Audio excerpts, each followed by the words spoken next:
a built-in microphone? I don't know. I don't know the answer to that question. That's very interesting. What your computer automatically says is going to be it, whereas built-in is what's built into your computer. So you would select your built-in as your default, or you would select a headphone set as your default. Gotcha. In this instance, if you only have your built-in, they're one and the same. Gotcha. But if it's set for default, I can go somewhere else theoretically on my computer and change. No, it's too much of it.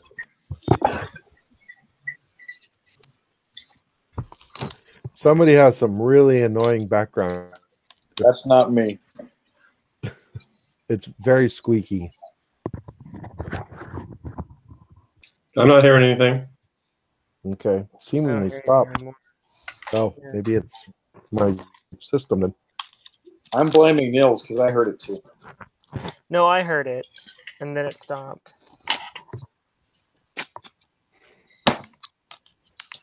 I was like sorting through plastic bags of figures, so that might have been it. Oh, that's, yep, maybe. I'm opening What are you painting, Nils? War Master, what else? I'm not painting War Master. Well, then you're not doing it right. I'm building Wolsung walls. Say that 5 times fast. Wolsung walls, Wolsung walls, Wolsung walls. I I said it 3 couldn't say it times. once. All right, sorry guys, I'm back with you. I dropped the hangout for some reason, but now I am back, and we are live. OTNG session 52. Holy smokes, 1 year of DCC. I was chatting with Emily before the game, and she was saying, "Aren't I such a wonderful wife?" And I said, "Yes, absolutely." I don't think I've had a regular game this run this long in quite a while. No, last I can compare that was close to this much fun was John Sullins' old Friday night game. Right, which I used to call, I used to call 7th Street every Friday. What game are we playing this weekend? Yeah, so good times. Thanks everybody for joining and yeah, it's been participating. Pretty cool. Yeah, it's been good. All right. Well, last week when we left our session, you had found some prisoners chained in a cell, a rather large cell, but only 3 men are here. 2 are very weak and dilapidated, near death. The third jumped up at your presence, straining against his shackles, shouting about being a warden of the Scions of Kilbranus. And you came to learn that his name was Fenlith. And that's where we closed the session last week. But before we kick off and I ask you what you want to do, I have one very important question for you. And this is a question mostly for our core. How are you going to ensure Slaw Nagash's loyalty? You snuck out of that last time. Yeah, I was hoping you would forget. So I will have a serious talk with her at some point and point out that we, all of us, helped her escape the underneath the dragon wall where she was captured before, and that while Rydian is no longer physically with us, she was pledged to him as foretold by the gods, and the old ones had pledged her to him even before she was born. Well, maybe not that, because that was a long time ago. But and that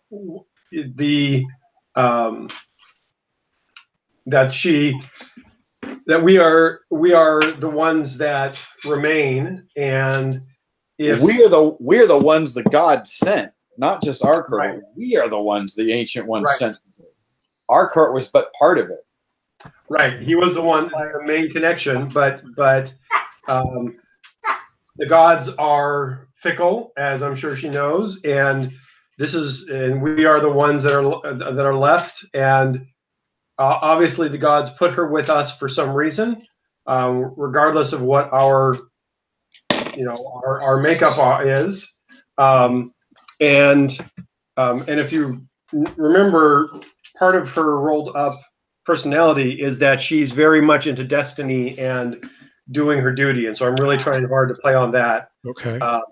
And basically pointing out that, basically, as I said, that there's even if Ridian's not here anymore, we're all part of the same party, and the gods, for their own fickle ways, have placed her with us, and obviously they have some sort of plan, and that being that we are some of the greatest of the great in the world, if she leaves, she will have, that she is a mere second level, whatever you want to say that in game term. She's a mere stripling in the ways of the human world, and that she would not have access to all the wonderful and magical things that we have and experiences to seen, and we have defeated so many things like the bone dragon that was in front of her, and that she lived in terror for millennia. Right. And so obviously we are great and mighty adventurers, and if she stays with us, she will continue to reap the benefit of our company. Okay. Now, let me interrupt again, because I also want to point out that, especially with elves and all, it's not just a conversation. This is an ongoing, long-term dialogue of thoughts here and there, and things for her to mull over, and just comments and see how blah blah blah. Right. It's not just a hey, you sit down and listen to me. It's a philosophical and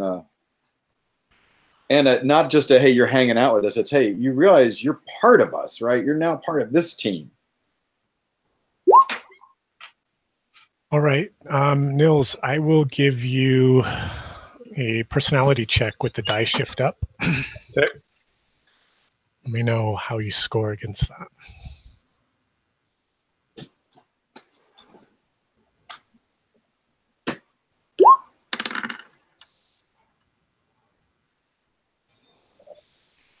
Okay. Do you want to burn any luck? She's so Slaughtergosh recognizes that. Wait, Hammy's going to burn. Will Hammy burn in one help? Because I'm at 14 right now. I'm sure. Let me just give you some context. Okay. Slaughtergosh is not really sure she's buying it.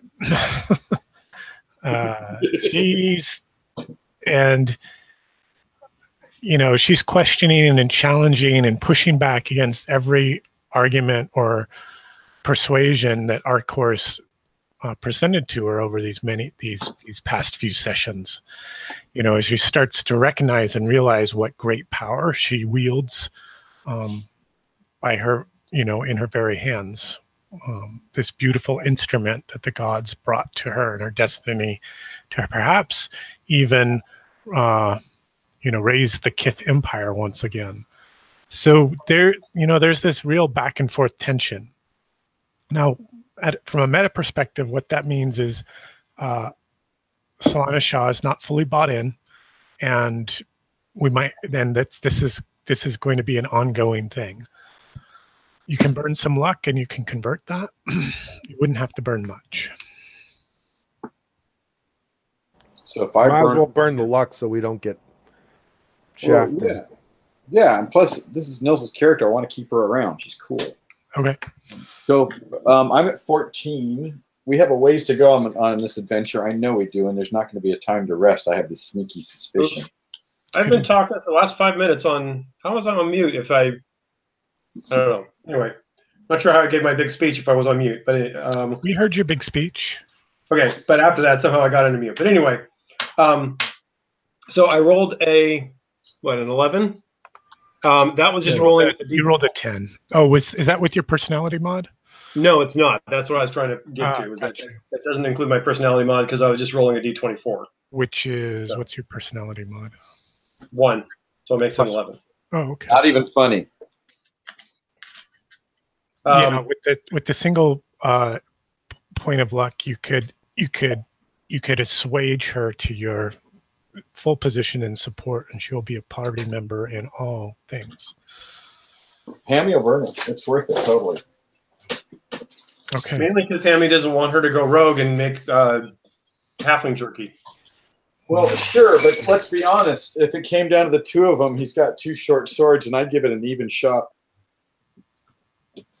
He's nasty, remember? He's not a nice little guy. Plus, Sindela would probably be on the side of Hammy, just because they're fellow assassins. That's it. Besides, like I said, I like this character. I want her in the party. She's fun. She's creepy weird, which is perfect. We lost one creepy weird. We need another one. Okay, any questions for you guys about where the scene's been set or what happened last week, or any requests for a recap on any of those kind of topics? Not on my part. Okay, cool. No. Just don't kill us. What will you do? I would like to look around and make sure there's not someone waiting to kill us as I want to step in and heal these guys. Okay. Gert is carefully, Hammy are carefully creeping into the... So somebody should cover the door. Okay. Yeah, all we need is to get locked. In fact, Gib will do that. Mm-hmm. Excellent. He's got the longest range spells, so... Well, and also, well, we're probably in a lighted area, but actually, Ericor will step just outside into the side of the door. Excellent. So he can try to use his dark vision to see. Okay. Good idea. Good idea. Excellent idea.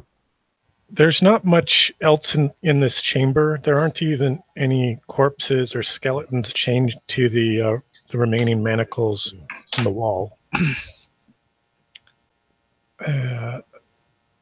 Fen, as I'm going to call him, is just a raging madman.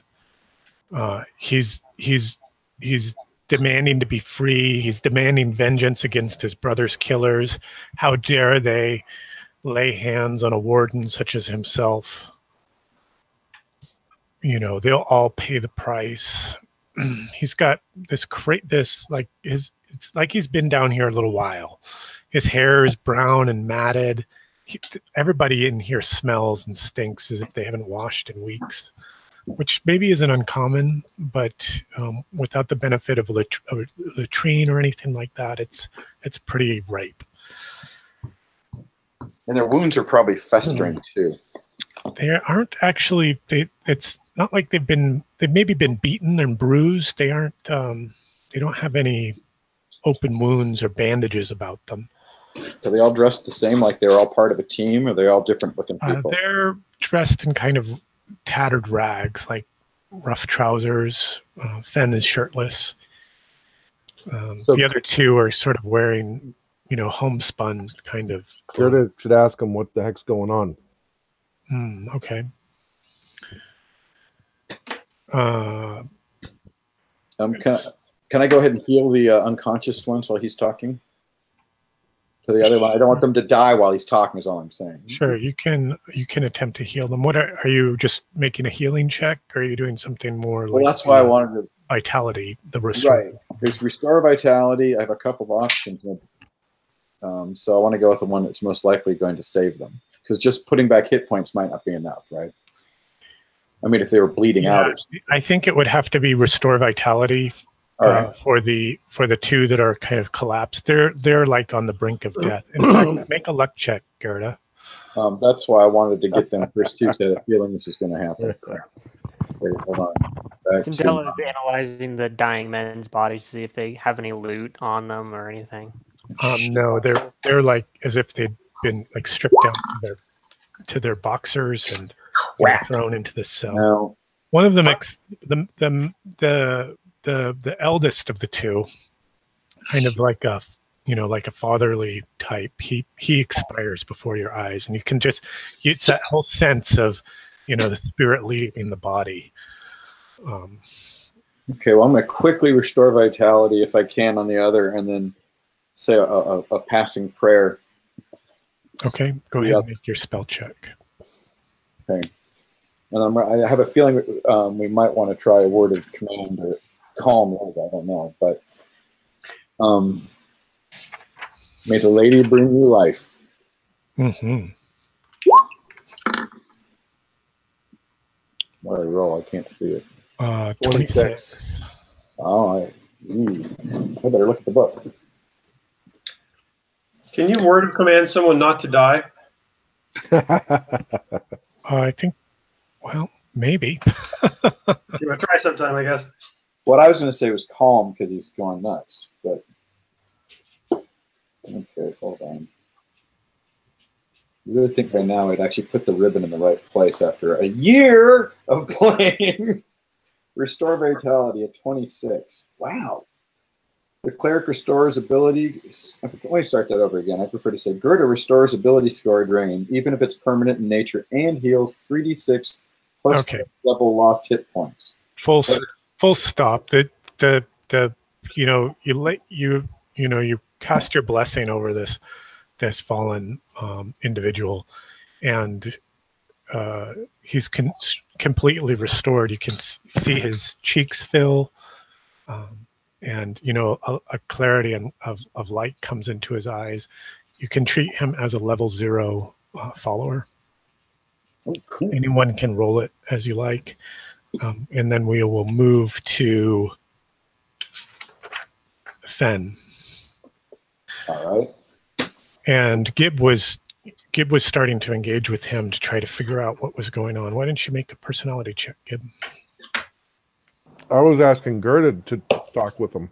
Oh. Okay, well, I'm going to try to.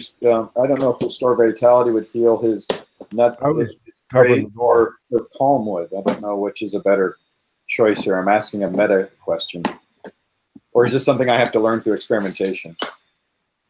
It's up to you. I don't mind what you cast. Okay. I think restore vitality again makes the most sense. Okay. I'm going to place my hand on his head and my other hand in the holy symbol because it makes such a great painting later on. May the blessed lady bring you peace, tranquility, and healing. Not as good. What's the roll, though? It's 14. Hey, that's still a pass.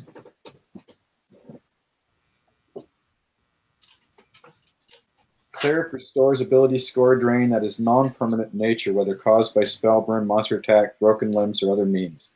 The spell restores 1 point of temporarily lost strength, stamina, agility, intelligence, or personality. The ability score cannot be increased higher than the target's original maximum. Alternatively, the cleric can heal 1 point of damage up to the target's maximum. So you restore his vitality, his spirit, and his breathing like slows, but you can sense the fury behind his eyes. We're going to have to keep working on him, I can tell. Or keep out of his way is a better shot. Right. Interesting. And Mike, thanks again for that observation that intoning the lady always helps. If nothing else, it's just fun role play. Was that to me? Yeah, you observed that ages ago that I seem to roll better when I intoned the lady's name. I don't remember that. Thank you, though. Yeah, it seems to work. If nothing else, it just makes for one more fun role play.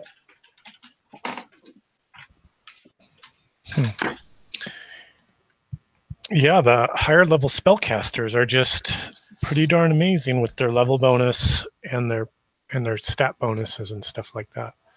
Pretty hard to get a missed result. So 14 was a success against that level 2 spell. Yeah, it was the lowest success. Okay, great. Right.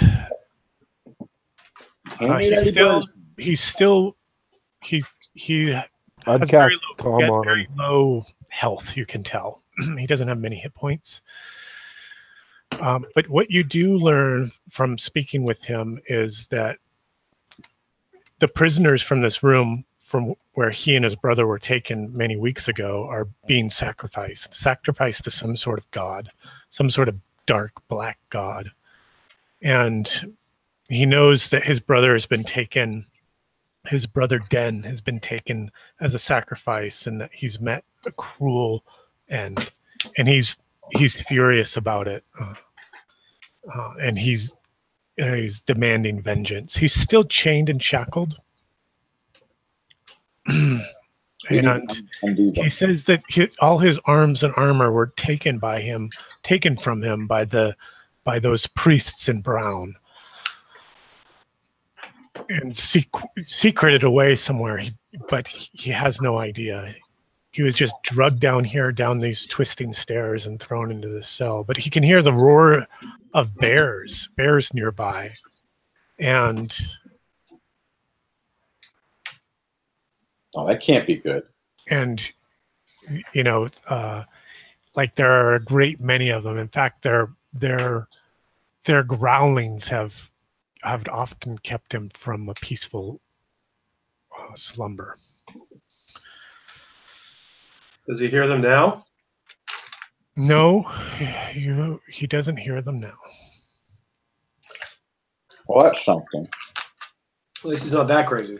That's right. Well, we're going to shackle both these guys. And we're also going to say your brothers have sent us to find you. We're going to take you home. Oh, you were sent by the Scions, he says. Well, of course. Of course. You have to stay calm. Order. You have to be able to report back to them because you know more than we do. Now we have to stop them from what they're doing. Then I am with you. Who will arm me? And he snaps his arm against the manacle, almost in defeat. I have the priest has carry a key and some sort of leather thong. It must be near. Horse has an extra long sword if we want to actually arm him. I have a mace if we want to arm him. Do we want to arm him? I don't know about that. Well, yeah, we're all like, I'm not 100%. He's pretty much buck naked right now. Yeah, brother, your strength and courage is appreciated, but you're in no place to fight. We're going to help keep you alive so you can get strong and come and help end this. You're going to help us end this, but you're going to stay out of the fight. Your brothers will need you to report to them. Mm-hmm. We do not doubt your strength. We do not doubt your courage. Please do not doubt our wisdom in this. We doubt your strength very much. Sorry, I didn't mention strength yet. We do not doubt your courage. Do not doubt our wisdom. Good call, Ethan. Do the rags look like they were Scion? No, they're kind of like more like undergarments, like breeches or some that kind of stuff. They don't look like they were. It looks like they were clothes that they would have worn, but maybe just stripped down.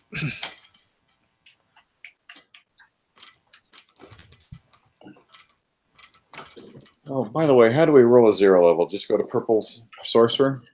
Yeah, or 3d6 in order, or however you guys want to manage it. He is a 0 level character. He is with the party.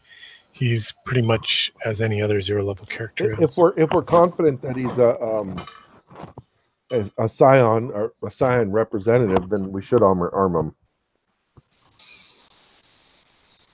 At least to defend himself. Did you say he's a priest? He's said that he's a warden.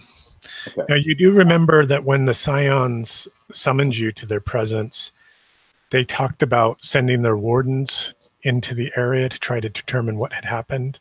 Right. And they're the ones that found the dog, the mutated family dog, and they're the ones that had sent back word about the Fang Forest and the strange goings on there. You do know that the Scions of Kilbranus had sent some of their own agents into this area, but they haven't been heard from. And so Ericora will ask, well, I guess he's kind of already given the answer, but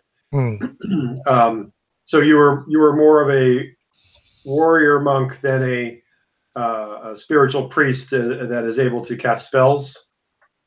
I have no magic elf. All right. All I need is a strong sword and my long bow. and I will exact my vengeance. I'm sure that those flickering walls of fire have something to do with this summoning.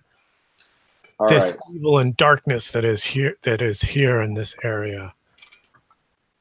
Free me!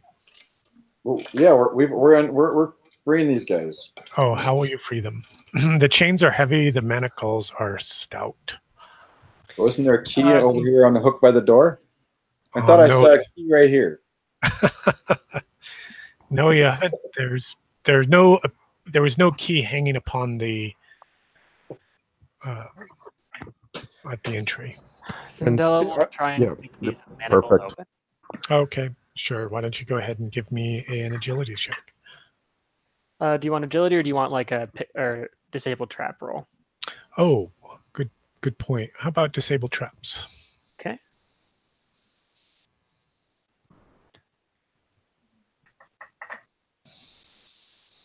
I might actually have a lock picking roll. You might have that too. I'll take a look. What do we got? Sorry, I'm in the middle of constructing desks. Let's see. I have a pick lock. All right. How do you do? If it was Sindela, you'd be in the middle of constructing death. That's a 19 total. Okay, that's a pass. I think.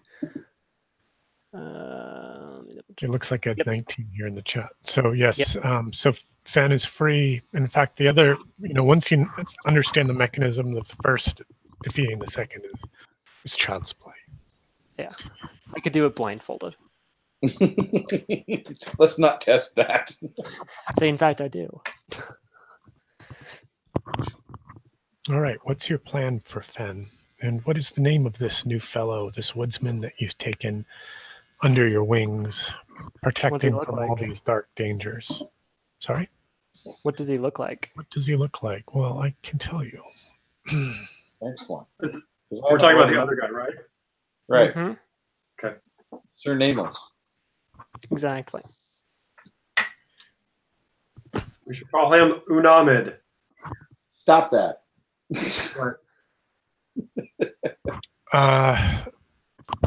He's a beefy fellow. Some might call big boned. His skin is a light tan. We don't fat shame. He has bushy brown hair that he wears that kind of just tumbles down to his shoulder, and he has big mutton chops. He's generally friendly and very happy to have been rescued by you, but he grieves over the older fellow that's died in his chains. We threw him, of course, by the way. And he can't.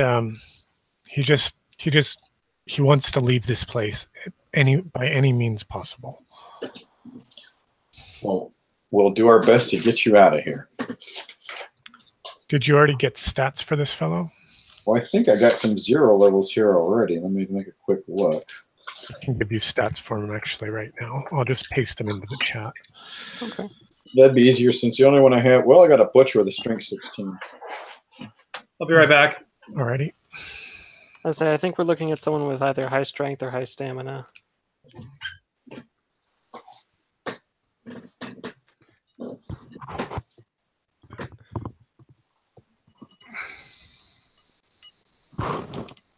All right. What will you do? Well, he's pretty lucky. Fairly lucky. Not very agile. Not very agile. It's the chops. They get in the way. But I mean, that's what gives him the luck. Gotcha. The mutton chops give him luck. Exactly. Did you say you have a sword you can give our angry brethren? I can give it to him, or I can give it to our 0 level friend. I'll give my bow to the guy. What kind of bow do you call have? him Lug. I have a short bow, I think. Let's see. Logan. Logan, alrighty. That's a nice name. I have a short bow. He's got the chops too. That's it. That's it. Mutton chops. He gets named Logan. A beard. How many arrows do you have to give him?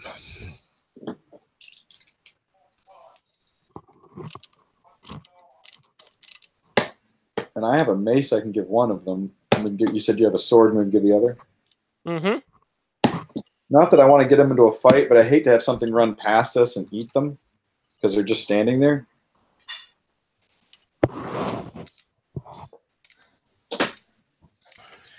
You know, he's muttering that he's sure that these foul priests should have squirreled his equipment away somewhere.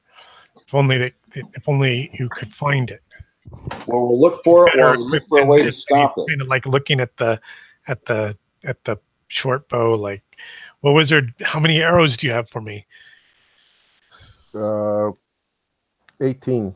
18 arrows. He should be happy with that sword.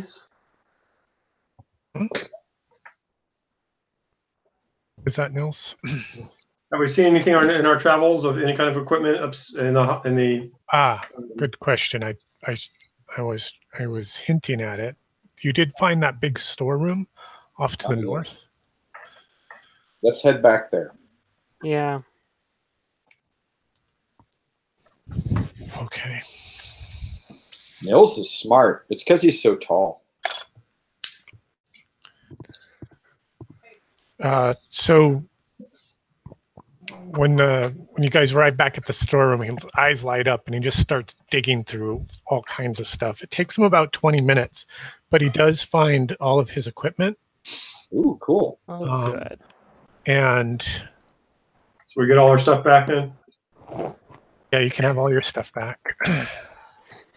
Well, I'll leave the sword with I should have just Logan. made it a little easier.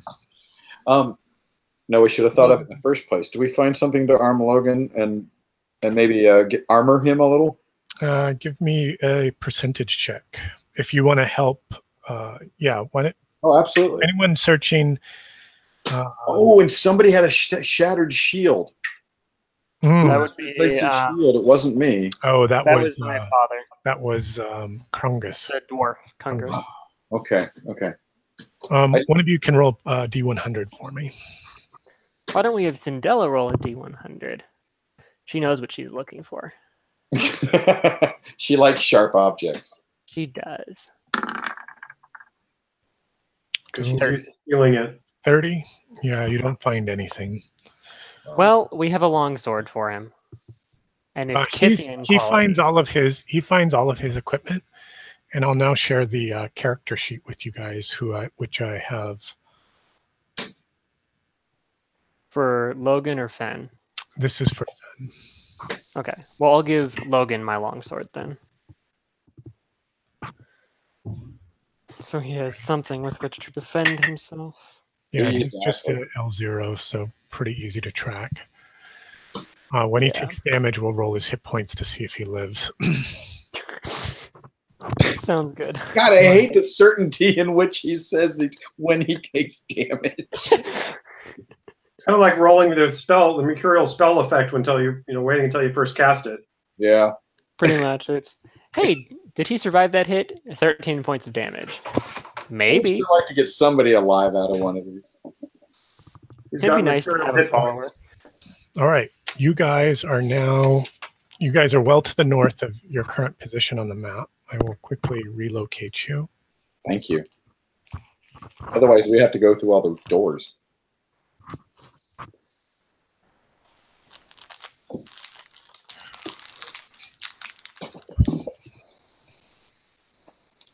What will you do? Beat the Trojans. Mm-hmm. I got to get my map back to where we actually are now. So we had all these side ones we had not explored. We had these two portals. The flickering one we went into.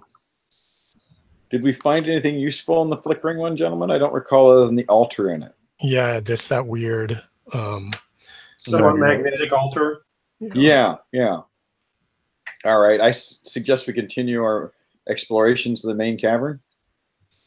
Yeah, maybe. Oh, that's right. We haven't continued down to the southeast yet. So yeah, unless Fen has a positive idea of where he's heard or seen something, but he's pretty much been locked in there, right? Yeah, yeah. And he keeps urging you to, to face the portals for, theirs. And remember, the portal from behind the portal that was off to the east was where all that chanting was coming from. Right. We tell him about that. He's probably hurt. We hear it, don't we? Yeah, it's still ongoing. It's been monotonous and droning. Yeah, we got to get that done quick. So as you approach this part of the cavern, just a stench of fetid, rotted meat washes over your nostrils as sort of out of the gloom appears this door to the south. Oh, yeah. That kind of says don't go in there. Yeah, what do you guys think? Yeah. I'm having flashbacks to graves with blue glue on them. With blue mold on them. Yes! The mold. The black mold. What's the door look like? It's similar to the other ones that you've seen. It's a wooden door bound in iron, like iron trim or plankings that go across it, bars that go across it. There's a big bolt that's driven home on this side of the door. Like the other doors that you've seen in this level. Any blue mold on it? There is. Is there colored mold or mold at all? There's no features beyond the iron bolt being driven. Just the smell of and the stench of death. It's brown mold. We can't see it. Yeah, I got a bad feeling we have to go in there. Well, at this point, we still have other things to explore. The ramp's going down. Okay. So I would probably prefer to do that than. I'm voting for opening the door. Ethan, what do you think? Horace remembers what happened the last time we touched the blue goo. But Cinderella's curious. Okay, why don't we get somebody to cast giant on somebody? If we're that worried. We keep on forgetting about that. That is true. Good point. All right, I will line up to do that. What's our... Actually, before we do that, Cinderella will get up to the door and see if she can't hear anything beyond the door. Watch out for the brown mold. Yeah, don't lick the door. It's not a tree frog. Make an intelligence check or do you have a hear noise thief skill or anything like that? It's an excellent question. There are like 12 thief skills.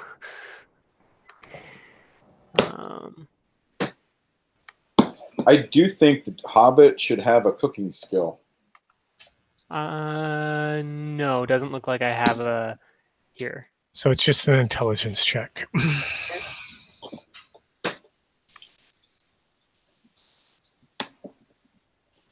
Flat 20. Let's see. Not very. Oh, 15. That. You can hear. You get crouched down to the door to listen, and there's like a stirring on the other side of the door, but like something just moved or shifted itself. Like people getting ready for a surprise party. It's not a friendly surprise party.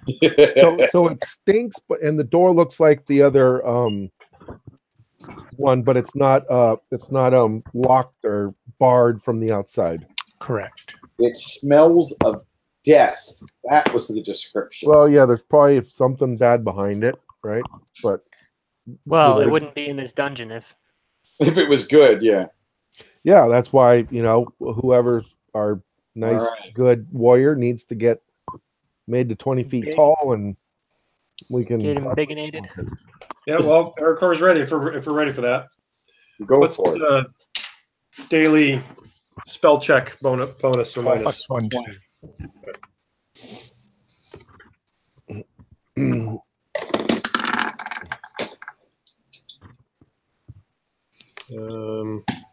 That's pretty good.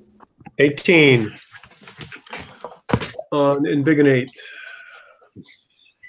And wrong book. I like how we renamed on my sleeve.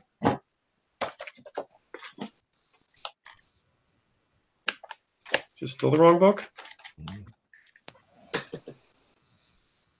Yep, still the wrong book. How many DCC books do you have, Nils?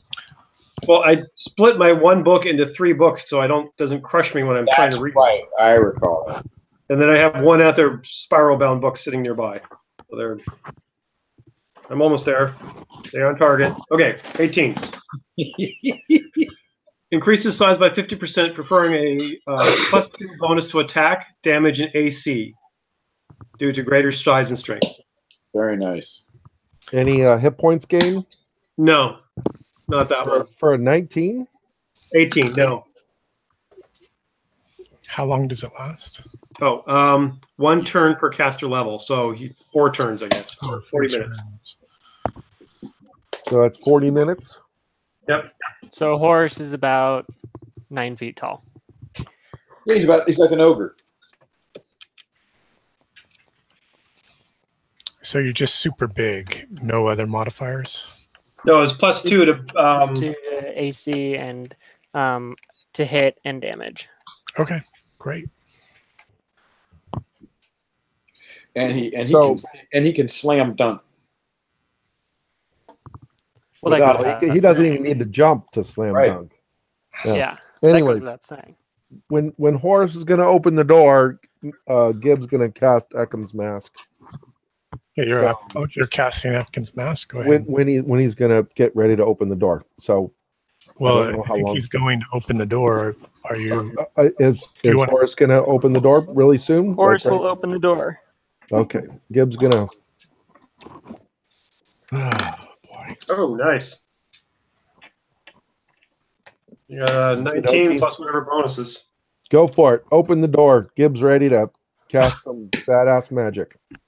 Horace opens the door with his shield out front. All right, let's see if you're surprised. No, we heard them on the other side saying, "Shh, be quiet, they're coming."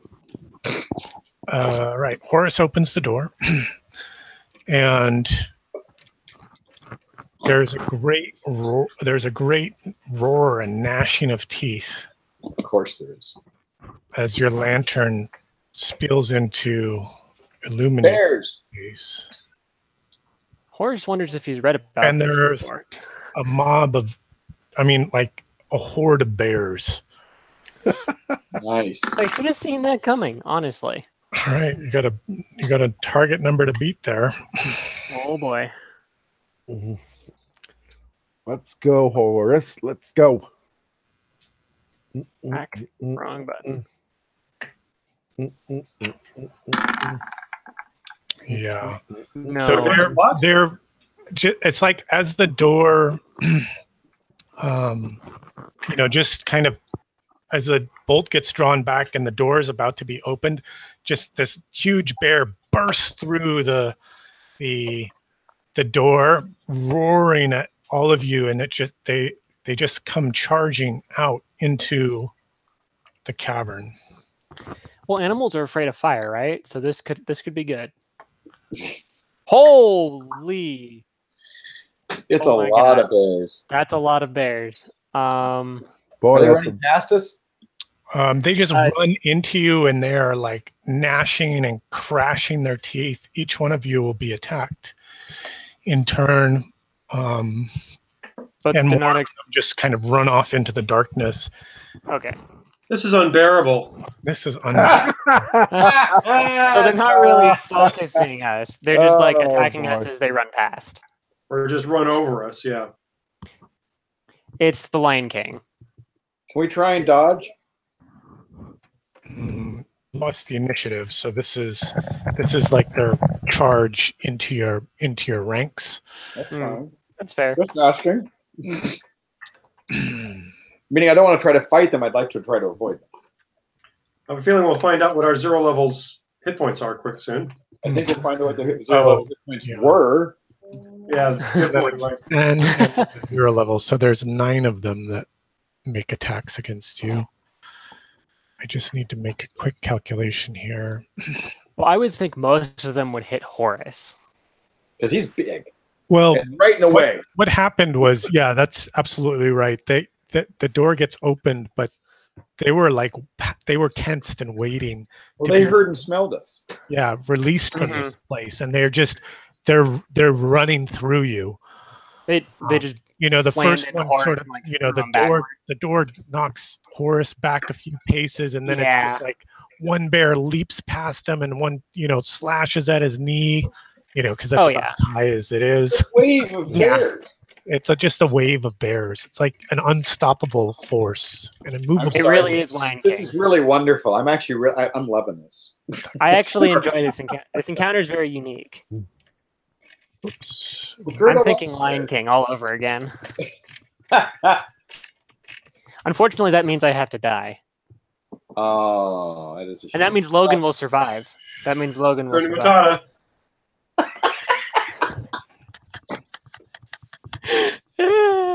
Well, what's your AC now? What's 23? 23. That's with the bonus? Yeah. I gotta figure out how to get mine past 20. That's pretty high. Plate mail. Okay, here are the. I'd be willing to bet Gib dies first. So. I think Logan dies first. Let's be real. Well, we're not getting hit by 9 each. There's one hitting each of us. Okay, 17's against Arcor and Sla Nasha. A 13 and a 9 against Horus and Syndella. Those will both miss. Gerda and a miss against Hammy. Oh. A miss against Gib. It's against Fen, and it looks like a hit against the L0. Logan. So I see 2 possible hits against Arcor and Sla Nasha. What's your armor class? Slana Shaw's is, I'm sorry, Arakor's is 19. So he's missed. 19? 19.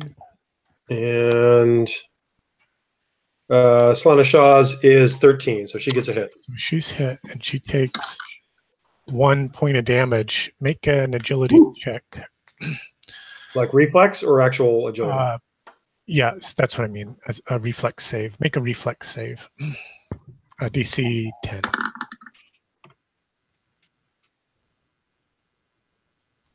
Fail. I got a 10, so. Okay, so she passes barely. That's just barely.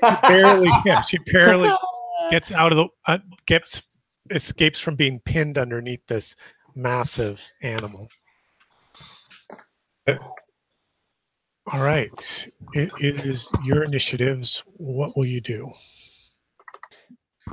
Get the hell out of the way of the bears. Yeah, I think go into the room the bears were coming from. And here's the damage against the Logan. Does he get a reflex save? He takes 2 points of damage, and he gets a reflex save. And let's see how many hit points he has. Who wants to roll them? I will roll them for Logan. D4. Because you only have 1 character. No, you have 2 characters. You have Horus. He's a god. 2 characters. Does Logan have any stamina bonus? No, he has no mods there. He's dead. He's dead. Oh. You guys actually see the D4 on edge on the screen? Yes, I did. It was between 1 and 4. It was like edging between them. It's still there for me. That's pretty. Oh, because I turned it down. Yeah. Looks like a D8. Logan. Can hardly do you. What's Gerda's like super high friend animals thing? Will it cover like multiple? It's a speak with animals, and it's like kind of Well, it would allow me. She could certainly try. I can talk to individuals, or did you want me to talk to the whole mass? Because that would be word of command. Well, I'm just wondering, if we could stop getting attacked and have some nice, really good pet bears. I mean, my thought is we all get into the room the bears came from. I wouldn't mind having a pet bear. Just form some sort of like shield wall so they don't come in after us, because they look like they're running away from something. They're leaving. Yeah, I just want to get them out of their way. That's why I'm thinking we go into the room they came from. Horace, if we make these pet bears, we can put a horn on one of them for you. Okay, so I guess we're all running into as our action. Okay, so you guys are in melee with each of you is being melee by at least one bear. Yeah, I mean they like stop to like bite you, attack you. You can make a reflex check to get away, or they'll take a. Actually, they'll just take a free attack at you if you want to run into the room. I don't really want to fight them if I can just, like keep my shield up and parry instead of attacking to basically get them to move on. I would rather do that because they've done no harm to me and they're part of a lady's plan. Okay. Like just slowly backing up and. Yeah, and I will just try to break the combat, basically. Exactly. Yeah, and I will use word of command to say calm if that would help. So I'm happy to try that one. Like Horace will try and disengage from his bear and begin moving towards another person's bear to try and get the aggro of the bears, I guess. Okay, if you just want to break the combat with the bears and run into the room, you can do that.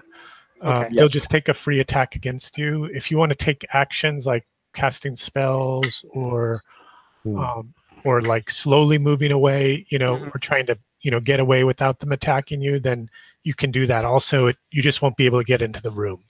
Okay. I would like to move away without them attacking and not get in the room yet. Okay. Yeah, I will just slowly back off, just trying to like parry and fend off their claws and jaws. Okay. Ericor will also kind of play shield wall, but Shaw is going to try to make for the room. Especially since the snow cracks on her. All right, here's the attack against Lana Shaw. She just doesn't mess around. Yeah, that's a miss. So she gets away. Anybody else running for it? Nope. What about our non-dead friend? Ben. Ben? He's got to be a little freaked out. Actually, he's probably thinking this is normal. I told you there were bears. Right, that's basically what he says. Why did you open that door? And inside when you run into the room, you also kind of successfully break, contact with the bears as they go roaring off into the darkness. You can hear some of them like prowling around in the dark, grunting and snuffling around, but they don't stay to molest you, I guess might be the right way to put it. They're not coming back. We're not tasty. Interesting. This is the second time we've met bears in this adventure. I was going to say, you guys met bears 2 weeks ago, right? That's why I wanted a pet bear. Down here. I mean, Cindella wants a pet cat, but like. Well, Gib said it first. Gib, and I respect it, but bears don't make good pets, and their poops are huge. No, I don't have to pick up the poop. Yeah, and inside the room that you're in now, you can see a number of bear corpses that have been eaten by their companions. I was going to say, are there a bunch of claw marks and bite marks all over them? Mm-hmm. Yeah. Okay. Anything else? No. Well, some big bear poop. Told you they were huge poops. You didn't listen. So Gibbs gonna search the walls then. Okay. Yep. Go ahead and make your. Oh wait, I have a search roll for you. You have a search warrant? What? I have a search button for you. No, you don't find anything on the walls. I want to see the and shape. The chanting is droning on in the background. All right, we've got to get it. The only thing left is those tunnels are going through the getting through the fire when it eclipses and fighting that dark thing? Well, we don't know how to do that because it's not open long enough for us to get through. I believe Aaron said that there was a chance for us to get through. He said, because I had said I didn't think we could get through, and he said we could definitely get through, but we'd have to decide like immediately. Gotcha. Right, when it drops. Yeah, there's like this moment when you were standing in front of it, the fiery portal before, where it sort of flickered and faded away just momentarily. Like an 8-second great window or blast something. of wind swept over you. And then it was like a 1001, 1002, and then it came back up this fiery. Yeah, we got the sense that there was something almost. You could see a shadowy figure. Yeah, but you weren't sure what was happening. But we were sure we don't like it. You were sure you did not like it. Tom. All right, so do we want to go down the ramps and see if there's something that's going to help us there before we try to take on the chanter in the portal? I think that would be a good idea. I just hate to have another TPK because we forgot to bring the lance and make a plan. Which way would you like to go then? Sounds like you're headed for one of those. Well, we haven't. Let's. Yeah. Okay. Now we know. I was gonna say we haven't gone there, but there's one right there. Why don't we go down that one? Okay. Hang on. I will move you to a new location. Oh no! Yeah, so you're descending. You start descending this this passage. It's rough and it's cavernous.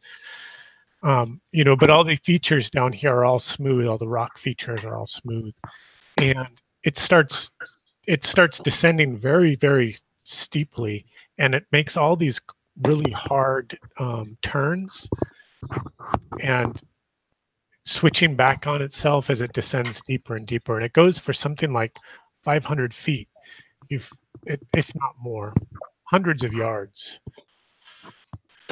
And let's see, I should probably copy and go to the new location. Too bad we don't have a dwarf to use his skills. His dwarven skills. Tell us exactly how far down we are. How tall is the ceiling? Sorry, what was how that? Tall like? is the ceiling? Probably like 60 feet tall. Oh, okay. Maybe it like disappears up into the darkness. Gib especially in that chamber where you are, because there's that big flue in the center of the room where the stairs kind of led down. Gib asks Arcor if he can get enlarged cast on him. Sure. Giantness.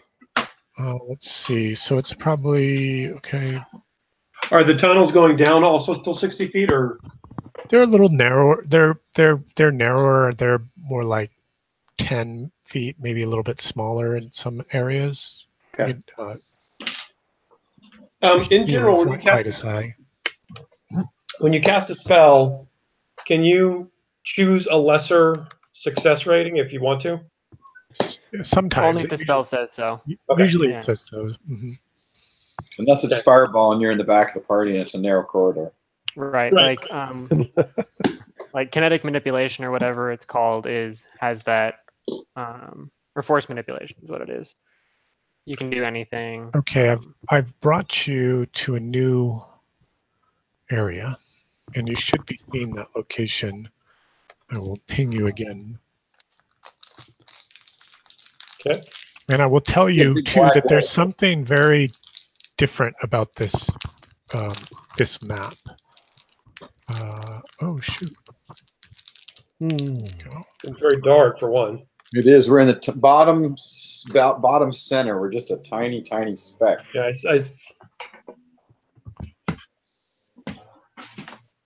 We have entered the 9th ring of hell. Well, at least we skipped the first 4. These squares are big, guys. They're 40 feet just for scale.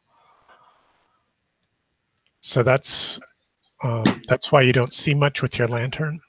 Okay. And it's very But again, it's this weird. It is a giant place. It's a very large space. Yes. Okay.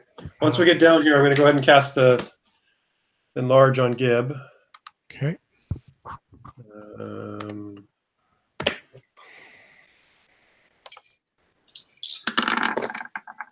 17. All right. How long is it? Oh, it's going to last 4 turns. Okay. Right. Sorry. I mean, Horus's is lasting 4 turns. He has 2 turns left. Okay. For 17, Gib, you increase by 25%, conferring a +1 attack, damage, and AC due to greater size. Cool. Thank you. Yep.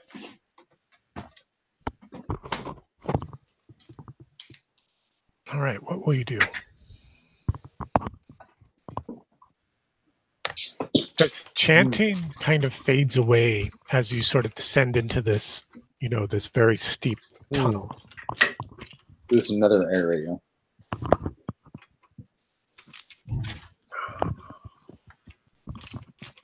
Well, I'd say we do some. I'm trying to zoom in so I can see. And then, if not, we go back because, well, I don't know. Sure, let's explore. I agree. I don't think we need to uncover everything, but I think we need to do a little looking around, and then we need to go back and see if we can't go through and ace that guy. I have a feeling we're on a time limit. I'm just guessing. Right. That's what. I think we've been on a time limit from the beginning. Yeah, me too. Hold on before you move too far. When you come in, in, little steps until you say, "That's it." Sure. Black pudding. Pudding. The cake is a lie. The pudding is a lie.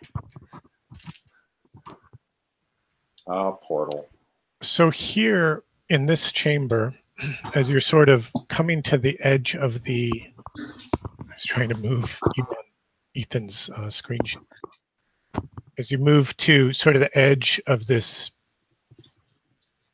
tunnel, as it kind of broadens out into this larger space, about right here, you can see a ring of armed men, and they're standing in a circle facing inwards towards one another, and there's some sort of radiant light that's coming out from within the circle. That's what you see as you're sort of descending down the tunnel. Sorry, I had to get caught up with where I was. There's a bright light that they're looking at. And I'm going to put the light on the table so you can get a better sense of I think that thing is summoning these guys, and he's sending forth spirits to inhabit them and bring them to life and make a great army to rule the world.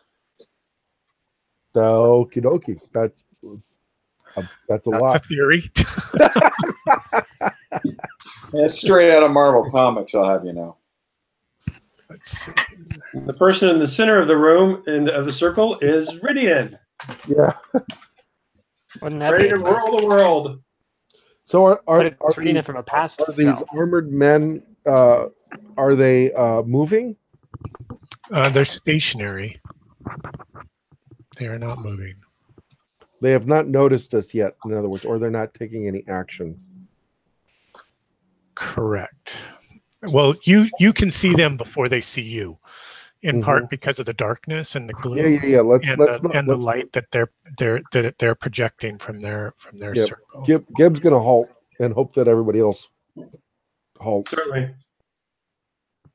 Does the light look like it's magical in nature? Yeah, there's something mystical about what's happening here. Gib's gonna make sure not to look too directly at the light as well. Don't look at the light. Looking into the gloom, can we see if there's other circles of men in the distance? Like little circles of gloom? Sorry, a second as I fix what I'm trying to do here. And also, is the light powerful enough that we could actually put out our lights? Yes. It would be. It's kind of a dim. Yeah, it's bright enough. Sure. All right, let's do that. Put out the light. He's gonna whisper it. Yeah. Hammy shutters the lantern. But we keep it lit just in case someone needs to cast, flaming hands. Sure. Yeah. It's just shuttered. You just shuttered it, right? Yeah. You can count that there are at least a dozen fellows here. So now, really observing. Are they moving? No, they're completely stationary.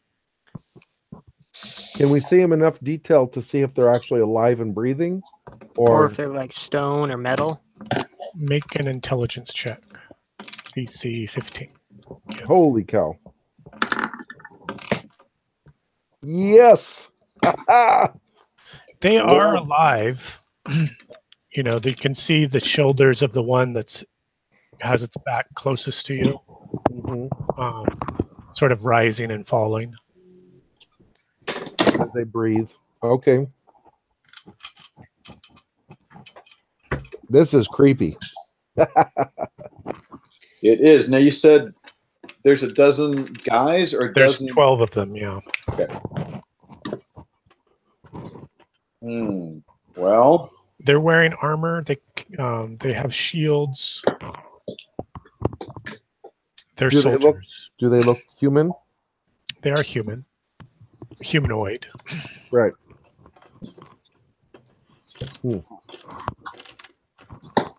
And now that our light's extinguished, can we see any other lights in any of the other areas? No, you can see what you just this light.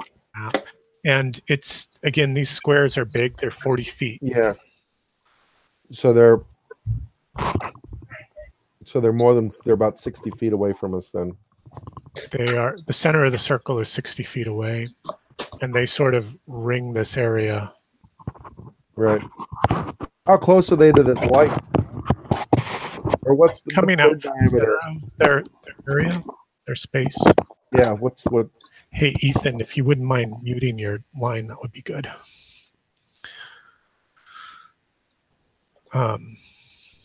Sorry, what was the question, Mike?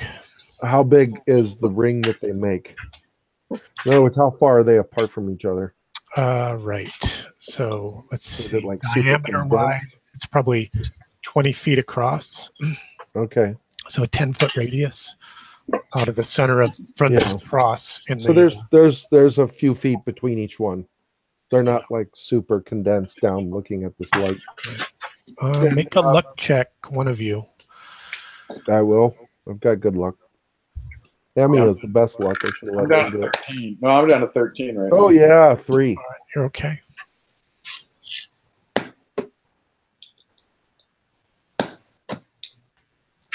What was that? That's okay. I just wanted you to make a luck check. Thank you. You passed. Oh. It's never good when you don't know why. Yeah, exactly. So Gibbs gonna make sure to avert his eyes from the light. Do you have your Eckham's mask up, or? I don't know. How long has it been? Probably not. It's been less than 40 minutes. It's been 2 turns. You're about ready to kick over to your third turn. He does not have it. How long does Gibbs' enlargement last? 4 turns? Yeah. Okay. Oh, crap. I hate to say it, but I think we have a fight. I'm going to whisper to Fen, are these the ones who took your brothers and sacrificed them? I've never seen these men before. Clearly, they're enemies. He draws his sword. He's make a luck check, Gerda. Oh, crap. See if you can stop him from charging to battle. I have a luck of 8. No. He charges forward into die, foul summoners of the night. Well, we're about to find out how this goes. Crap. Okay, so that happened. So immediately as Fen crosses over the threshold into this chamber, the knights, the warriors take notice of him. They turn and they've got these black helmets, that are faceless. Yeah, they're evil.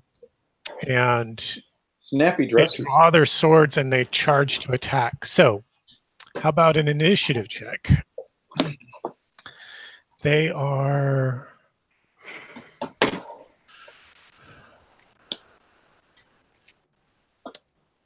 How about roll an idiot check?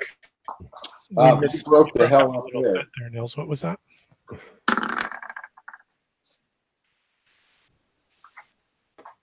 All right, so you guys win.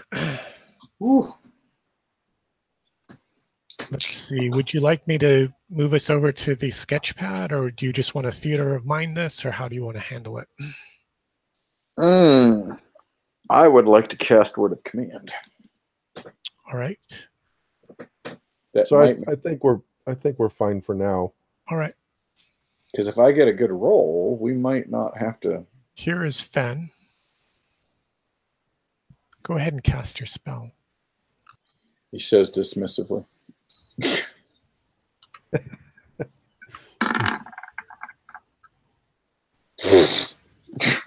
26.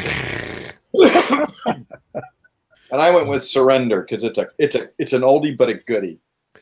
It's an oldie but a goodie. I'm sorry. How many does that affect? Okay. So as we step forward, I say, in the name of the goddess, surrender! So 26. Cleric can speak a word at multiple targets within 60 feet of her location. She can target up to 6 creatures, each of whom must be within range and within line of sight. The same command applies to all targets, and each target receives its own save. The cleric may combine the word of command with a gesture that clarifies her intent. For example, attack or go, and I point to the ground, obviously. Meaning drop your weapons kind of thing. Mm-hmm. If the target fails its save, it must obey the command for a number of turns equal to 1d6 plus the cleric level. All right. And I get a save, right? Oh, against the 26? That's not looking good. We have faceless mask. I don't know if that's helpful. The spell has no effect on them. They march on. And I rolled 26! And 3 of them clash into battle with Fen as, he's like just wielding this sword like a madman. I guess we do have to go to the battle pad. All right, that was Gerda's action. Who's next? Doesn't she get another spell thingamajiggy? Oh, I think you only have 1 action at your level. Is that right? 1 action die? I'm pretty sure I have 1 action die. I think it's 6th level where I get a second one. So only wizards get it at the 5th? Wait. Possibly. No, you might be right. Clerics change. Clerics are different. Oh. Clerics are level 6, yeah. Yeah, I don't see on here that I've written +1 action. It says action dice D20. Yeah, no, sorry. Cleric gets it at 6. You're right. So no, I don't get a section action act, but I have a plan.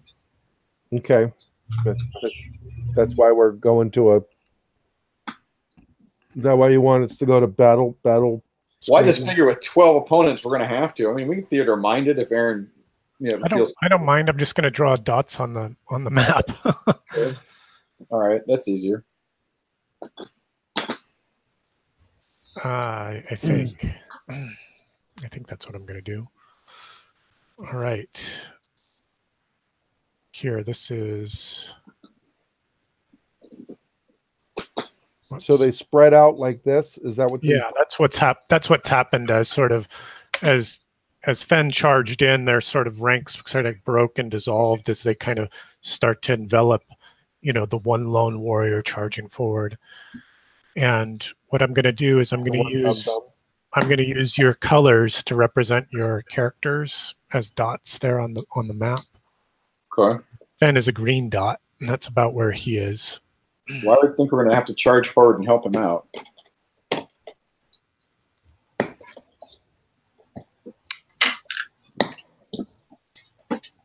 All I have to say is it's a good thing we got a couple. Is Horus still giant?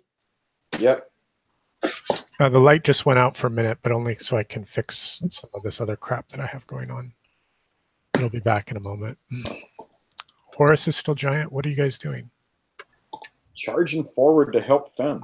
All right. Who's charging? Yeah, Horus will charge forward. All right. Any mighty deed?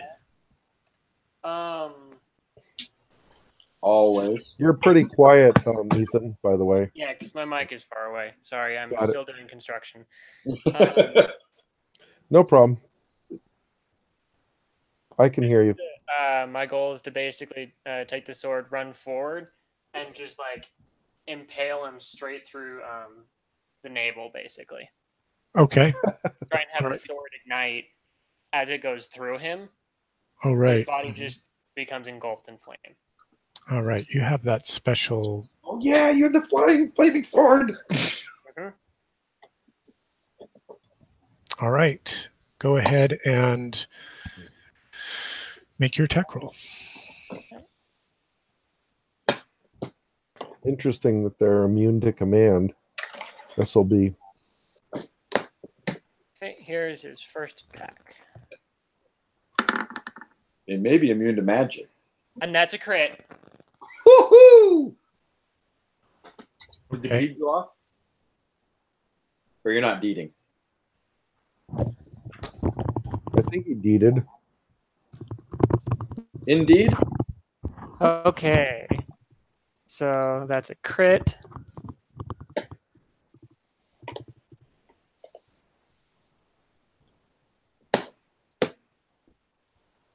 That's on. I'm the one making cutting noises, by the way. D24 on table 5.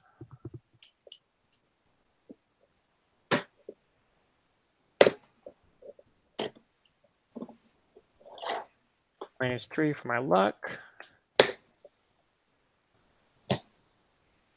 So that's a 2 on table 5. Right. 2 on table 5. Mm-hmm. 4, 5. Furious Assault hurls him back a D10 feet. Any adjacent foes accidentally strike the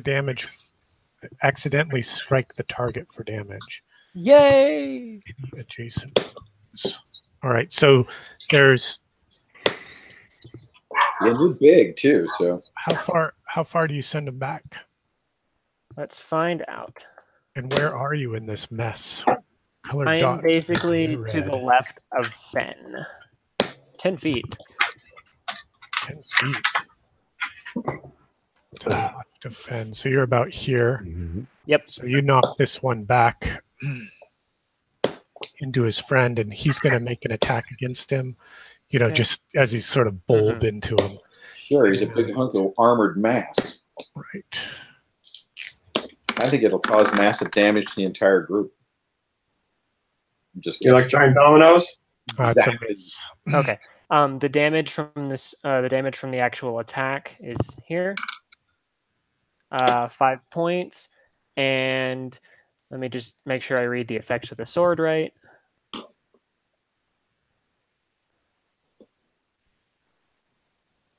It says that it ignites the enemy upon a hit, so he's on fire. Right. So he'll take a d6 of damage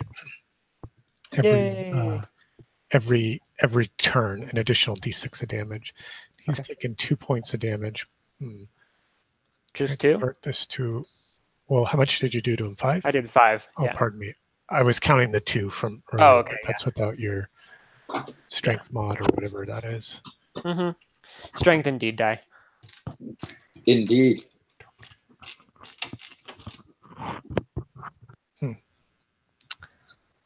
Well, this didn't work out quite as well as I thought it would with the just the dots on the table. I thought I would be able to treat them as tokens, but they're drawings, not tokens. So I have to figure out some way to track damage. Can you go onto the token layer and then you can't draw on the token layer, can you? I am drawing on the token layer. That's where these dots come from. Okay. Let's see if I could try something else. It might be possible to assign drawing as a token.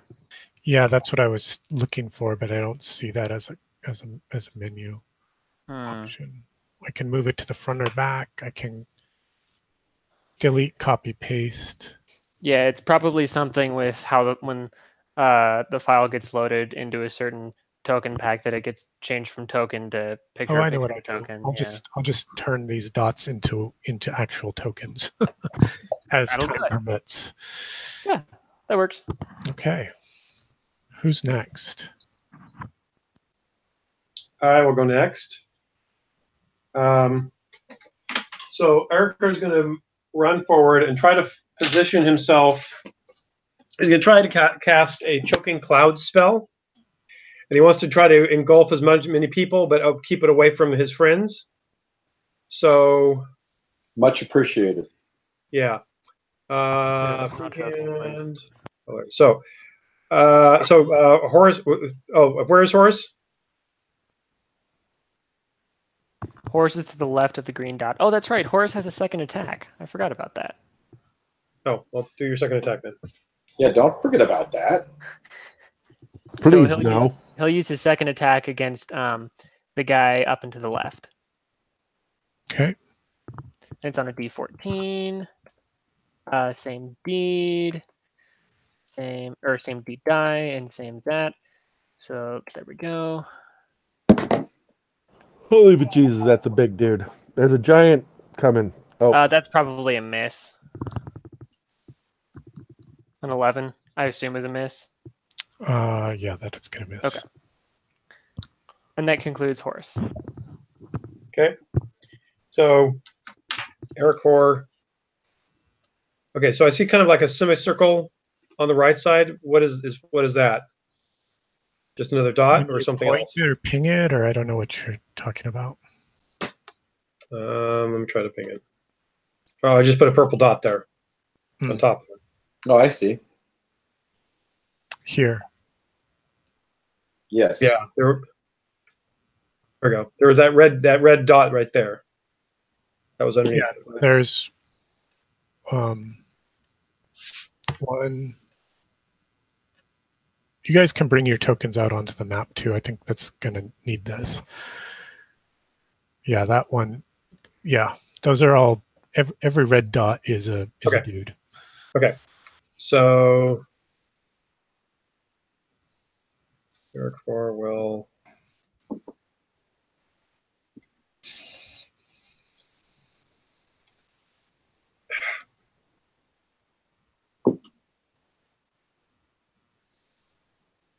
Shoot, sorry. All right, so I'm not going to worry about facing. He'll be about there. And there we go. I'll fool around with the miniatures while you guys are deciding what you're going to do. And so you're going to attack. Let's see.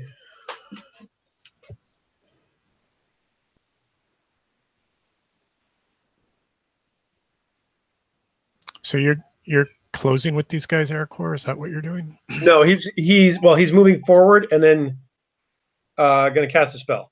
Okay, every one of these red dots you see on the board is one of those faceless knights. Okay. You're pretty close to 3 right now. Right. So I'm going to target that guy right there kind of in front of me. Mm-hmm. And that is no snapping. That is about 15 feet away. Okay, so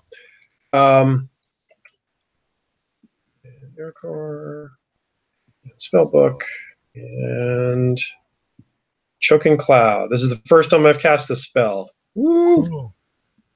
How do you move it? Did I just move my token on, or did somebody else's? I can't quite tell. There we go. Oh,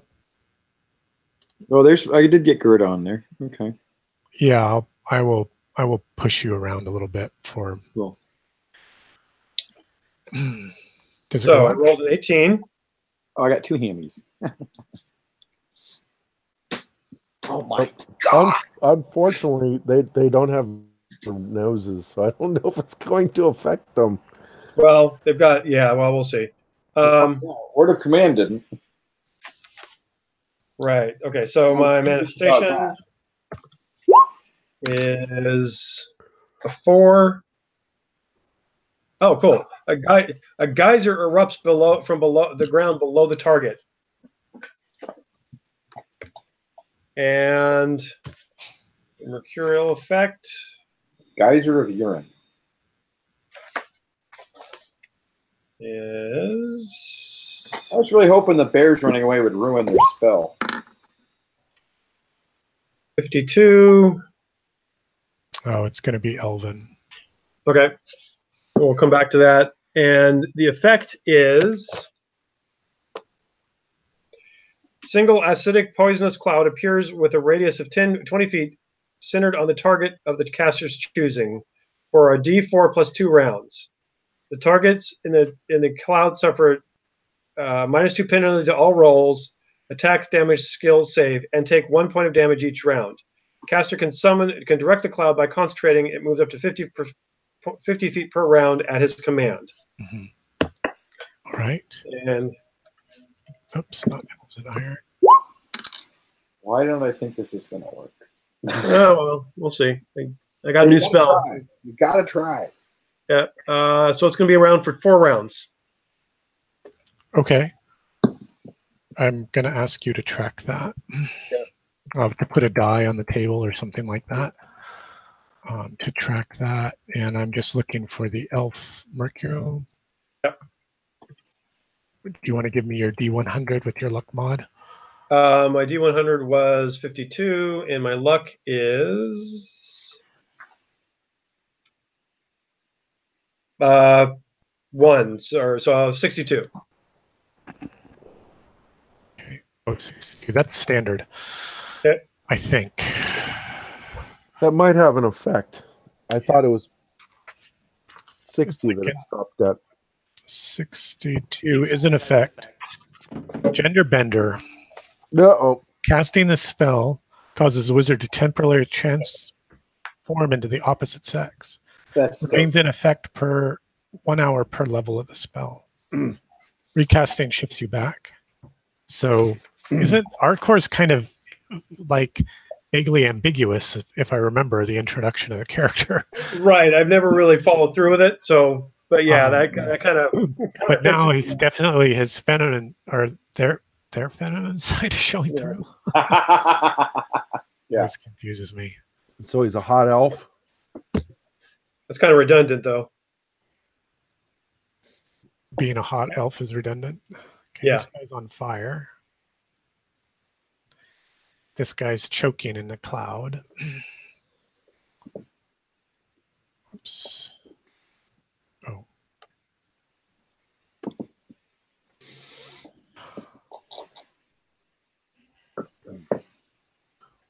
Where is Horus? Which one's Horus in here? Horus is that Horus? That's not Horus. That's Fen. This is Horus. Oh, okay. This is to the left. Correct.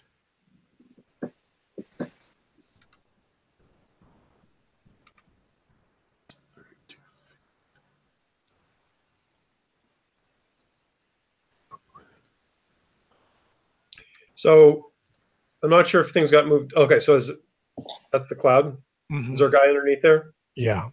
Okay. Because I wasn't sure. Let's see here. Because it's 20-foot radius. So yeah, no, I guess nobody else gets it. Okay. You can move it on your turn, right?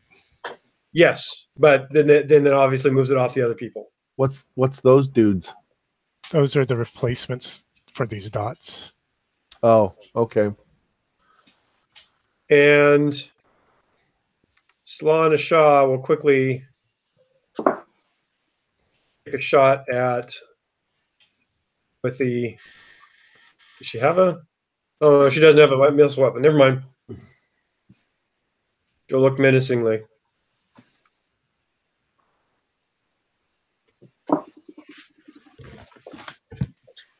That's it for my characters. All right. Anyone else? Yeah. After Gib.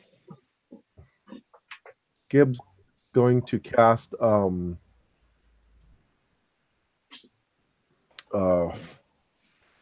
lightning bolt on, all right.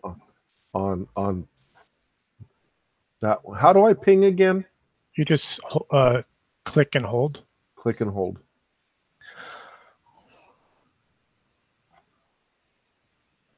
Did it work?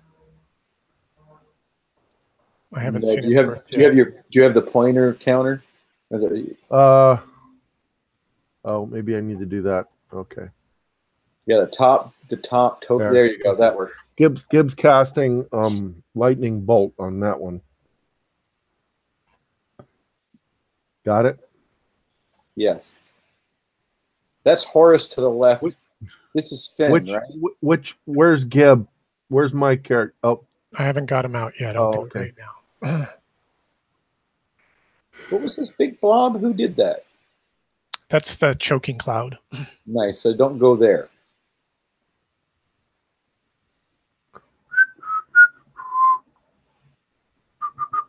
Urkel floated in there, Biscuit.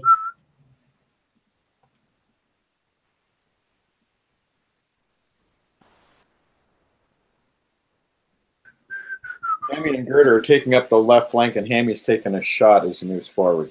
Okay. Okay, so Git is going to lightning bolt that one. Gotcha. Come on, 20. 7, 8, 9, 10, 11, 12, 13, 14, 15. So it's a 15 failure, but spell is not lost. So on for his second spell, he's going to cast Eckham's Mask. Okay. And you do that with I don't remember how it works for your second. Is your second action die a D14 or D16? D16. Okay.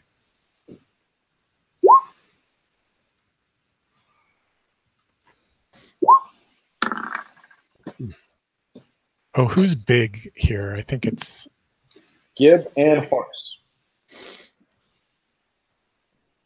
I just got another model for them. A 6. So Gib staying back in the hallway. Yeah, you want to stay out of combat. And it pulls off. It goes. It works. Oh, did it? You got a 6 plus whatever you needed. Your 8 more gives you like 14 or something. Mm-hmm. How long does it last? For 5 rounds. Okay. And it's a really big Eckham's Mask.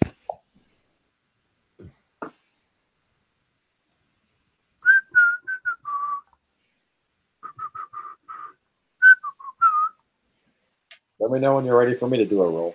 Yeah, go for it. So firing a crossbow, moving forward to stand beside Gerda, and drawing his short swords. I don't have a smite deed roll. I don't have any of that. What the hell is all that? Oh, I freaking hit the guy. Oh, it's a critical for you, isn't it? Yeah. Well, it's a crossbow. I don't know if it's critical. Oh, is this Gerda or Hammy? No, this is Hammy firing his crossbow as he moves forward.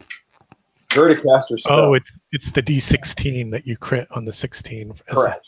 Yeah. Okay. So cool. 19 is just a good solid hit. That's a hit against one of these fellows. Right, whoever's directly in front of him. All right, he took 9. Oh, 5. Pardon me, 5. Right. I preferred 9, but yeah, it's 5.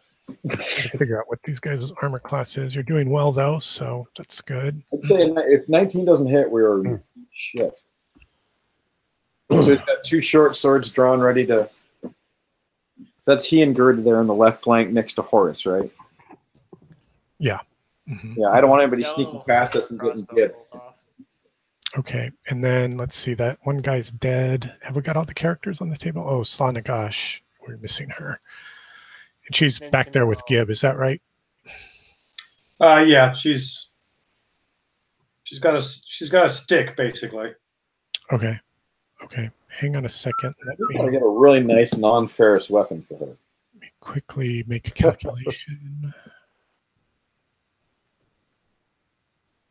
Oops. Yeah, if you happen to find any mithril weapons, let me know. If we make it back out of here, Gib was thinking that there might be a good amount of leather that could be put around the hilt of that, like hand-eating sword. Oh. I have a feeling it'll chew through sooner or later. Yeah, but then you have replacements, you know. Or she may not mind. Or wear a steel gauntlet. Or that, yeah, exactly. Well, she can't wear steel. There you go. Well, it'll be a non-ferrous. Well, so aluminum. Ferrous steel. Aluminum's not ferrous. I think we should make her ivory weapons. Ivory's not super strong though. Oh well, it's more pretty. All right. Are you guys done? Hammy did Gerda did her spell and moved forward. I believe I am done. Anybody else? So these guys just charge forward to combat. Crash. I want to point out again that you ripped me off. I rolled a 26. It was a beautiful roll. Mm-hmm. This guy's choking in the cloud.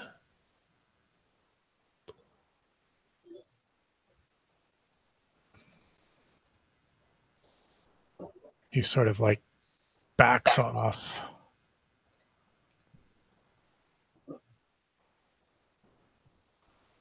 And this one breaks through the line. Just run, you know. All right. So, an attack against Hammy. Looks like a miss. An attack against Gerda. Another miss. 2 attacks against Horus. What's your AC, Horus? 22 or right now. 3. 23? Yeah. All right. Here's the ones against Fen. Oh, it's a fumble. No. And a possible hit. What's Fen's armor class? 20. I don't know. What stuff did he have? Oh, it's on his character sheet, I think. Oh, where is it? Is that in the handouts? I wasn't looking at his character sheet. I have glue on my fingers. Oh, that's fine. I'll tell you right now. Don't let Aaron look it up. He'll just make it up. Fen's armor class. My answer usually. It's 15, so yeah, he's hit. Mm-hmm. All right, here's the damage against Fen. He takes 6 plus 1. He takes 7 points of damage. Ouch. To be honest, he brought this on himself. Mm-hmm. All right. And the fumble. Let's see. Kills all his friends. Kills all my friends.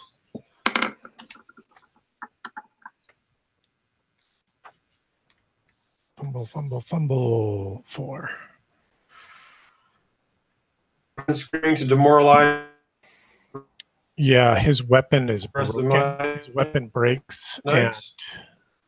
And he draws a cool looking dagger from his belt. Oh, he lost his sword? Mm-hmm. Okay.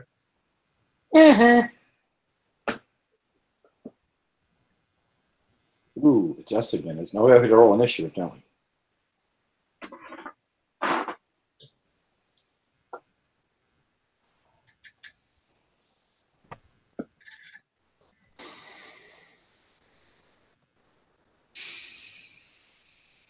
All right, I think that's everyone. Oh, sorry, the 2 against Arcor.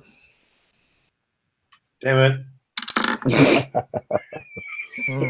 Looks like you're hit for an 18 and a 10. I think that'll probably miss you. I think the 18 misses also. What's your armor class? Oh, yeah, 19. he's got the gold lame suit on. 19. All right. All right, how about an initiative roll?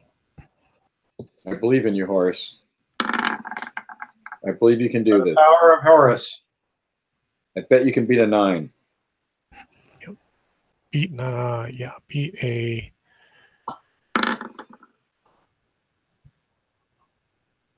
Yeah, we don't know what their plus is. Yeah, you guys win.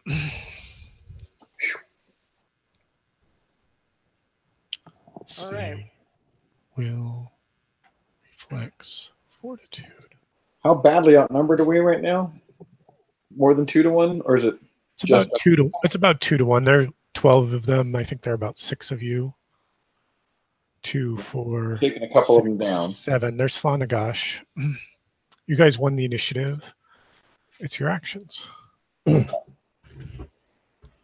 Horse is gonna...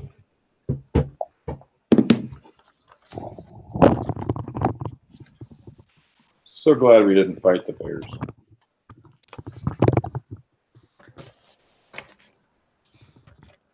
Okay, so Horus will attack the one in front of him.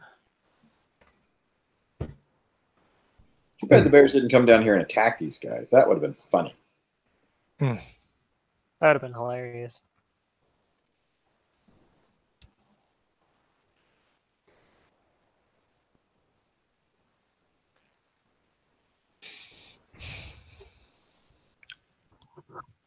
Horace, you smacking something?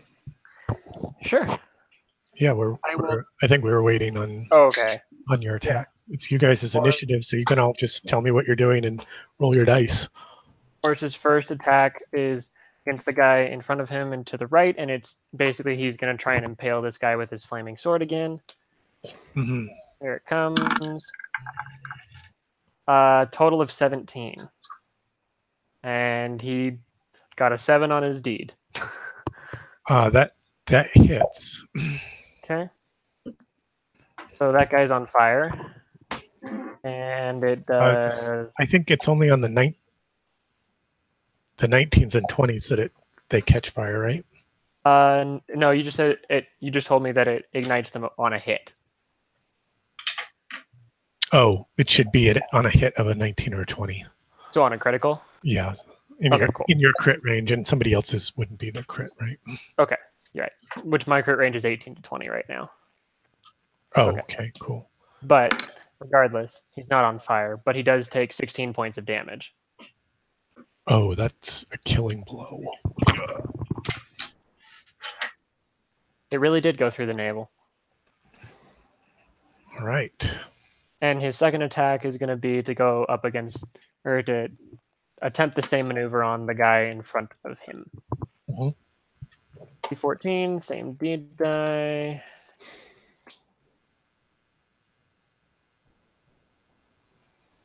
Uh, 17 again. Another hit. How much damage do you do? Well, let's find out.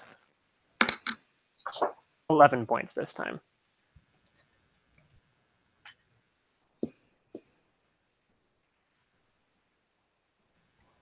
Okay, he's still up. He's grievously wounded. You did 11 to him? Yep. Not even funny. All right, that's Horace's job. All right, Cindella, what you got? Cindella is, oh, she has somebody to her right, doesn't she?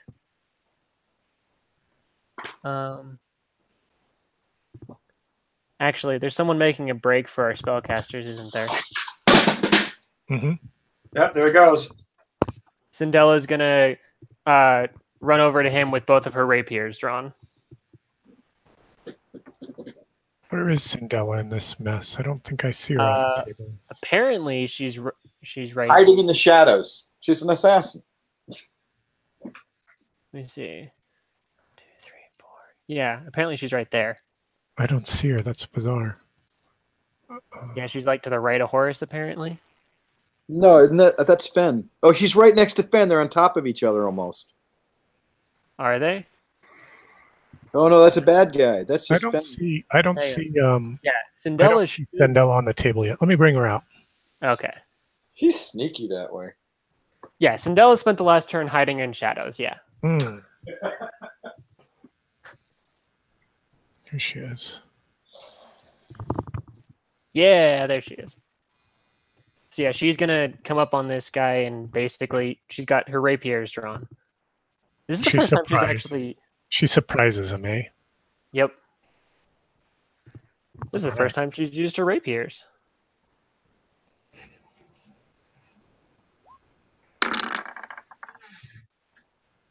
Hmm. 17, eh? No, a 7. No.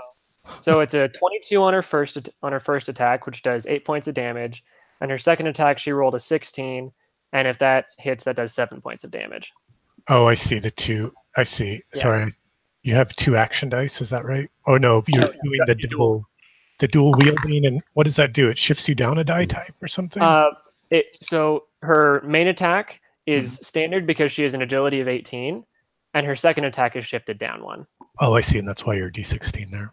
Yep. The first one does hit. On the second one, unfortunately, misses. Okay. How much damage do you do on the? So 8 points. 8 points. All right. Yep.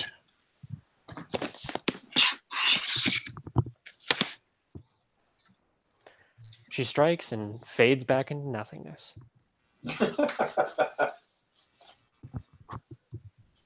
Well, hopefully not. If the guy's still alive. Yeah, that kills him. Drops him. She really does. She does actually fade back into the shadows. So for her second, or her movement, basically is just that's horse. She's basically just retreating back to the side of Slaanesha. Okay, cool. Exactly. Getting ready to hide in shadows and come out again. As you come back to Slaanesha's side, she'll say something like, the Eleanor move. We invented that 1,000 years ago. So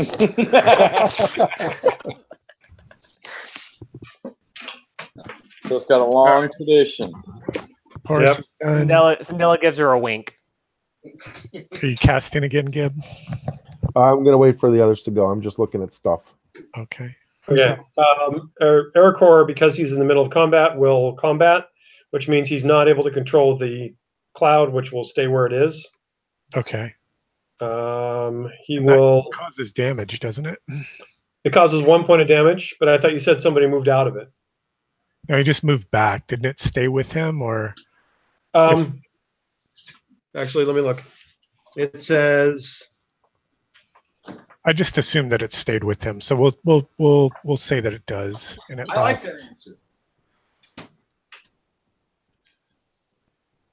Centered on a target. Yeah, so that would stay with him, right? So it's 1 point per round. And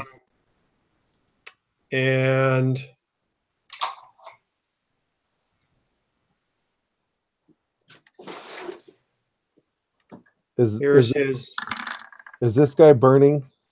He is burning. And this guy's enveloped. Right? In the thingy. The one that's in the cloud, yeah. Yeah. So Arcor gets a 15 to hit. It's a miss. Okay. And that's a guy, I guess, about him.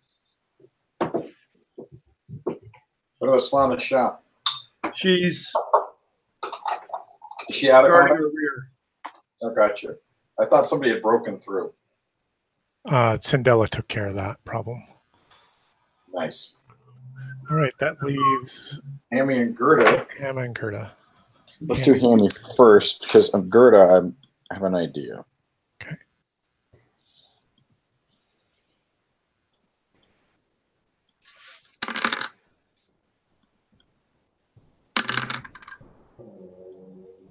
Okay, so I got a 10 and a 13, it looks like. Both are misses.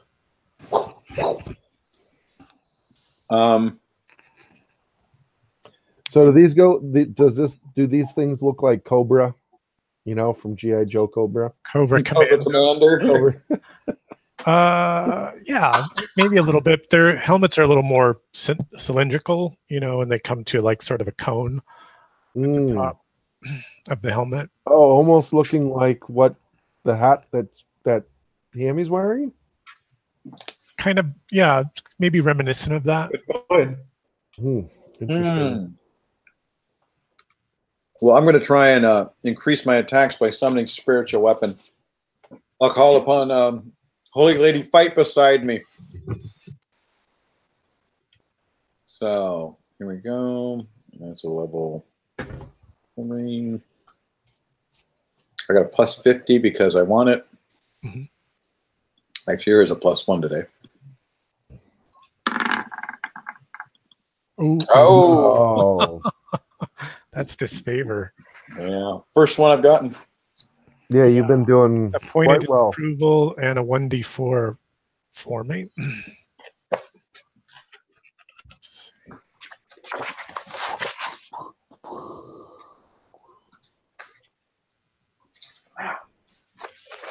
Why do I have to roll a d4? What? It's just this is for the disfavor. No, but I haven't gotten there yet. No, the one is that's No, I don't believe it is. That's automatic. Just roll a d4. Let's see. I choose to disbelieve. Disbelieve. Let's see. What did you get? A 3. This is the lady's way of telling me to fight my own battles, I guess. The proper rites must be observed. All casting times are doubled until the next sunrise. So spells that would take you an action to cast take 2. Okay, meaning 2 turns instead of 1. All you could do is cast a spell in melee where you have 2 actions. Gotcha. So if a spell took 10 minutes to cast, now it takes 20 minutes to cast. Okay, so before that though, I could also swing my mace as well as cast this. Sure. You realize something terribly wrong has gone awry. What is that? What's brought Ildevar's fury upon you? What proper rites have you failed to observe, priest? I rushed my words. I wasn't careful in my enunciation. The enunciation. I was caught in the moment, and it's my own fault. I will atone for this, and I will be far more careful. Until I'm going to start smacking things with this lovely lizard. In the heat of combat, basically. Heat of exactly. I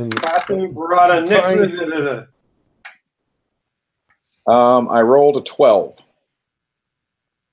I rolled a 12. That's a miss. Mm-hmm. All right. So she's not having. You're looking for 17s.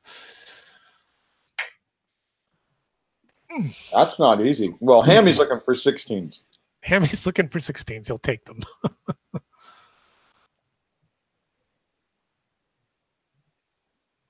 Because my little buddy crits on 16s. Is it Gibb's turn? Is Gib up? Oh yeah. I want Gib to go, sure.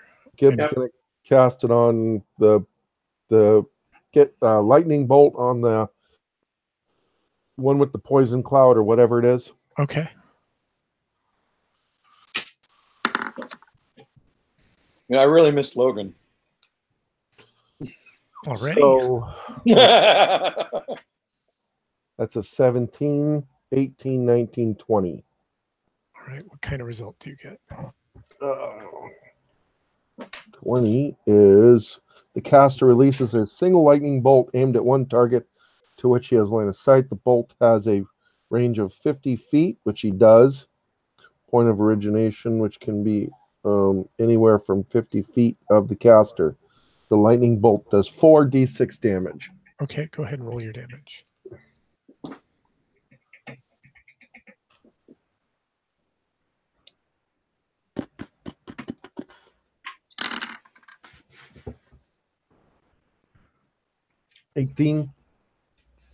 That kills him. Now I don't have to worry about that darn stinking cloud.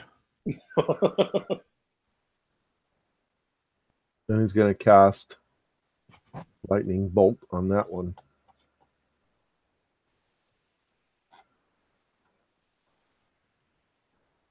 And that's a D16. Funky dice. Nice.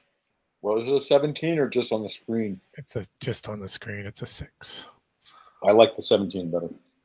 So that's 6 plus an 11. So it's 17.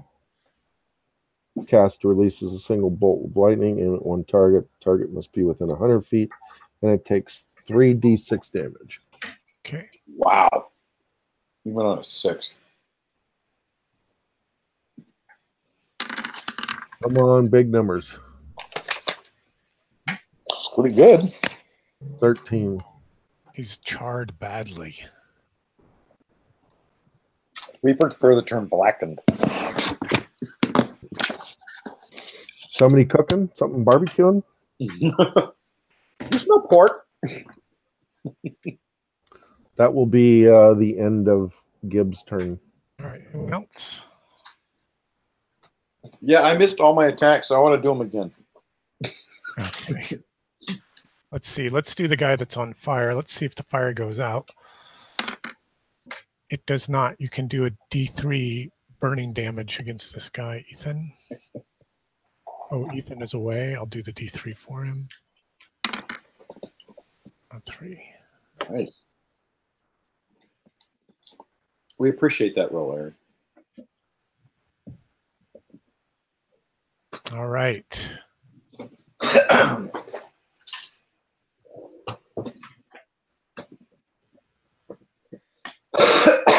Yeah.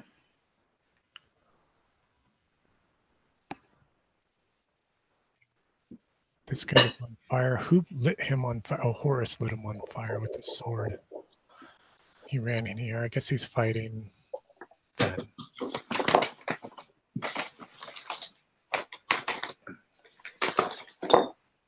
Did you ever heal Fen? I think there was just a restoring of vitality. Is that right? Well, it healed hit points as well. How many did it heal? Oh, I'm sorry. It was D6 or something. Plus cleric level. Let me double check that. Sure, that sounds right. Why don't you go ahead and roll it? Because Sven didn't have the really good roll, did I? He had a pretty good roll, so that would be D6, yeah, plus 5. Do you want to roll it or shall I? Okay, you got it? I'd rather you roll it. 6. Is it too late to have you roll it? I changed my mind. Yeah, exactly. Sure, I can roll a D4. It couldn't get worse. Right. Well, that's true. It couldn't get worse. All right, let's just go around this monkey show. We'll start with Arcor. Yep. Oh, attacks. So that's going to hit AC 17. He's safe.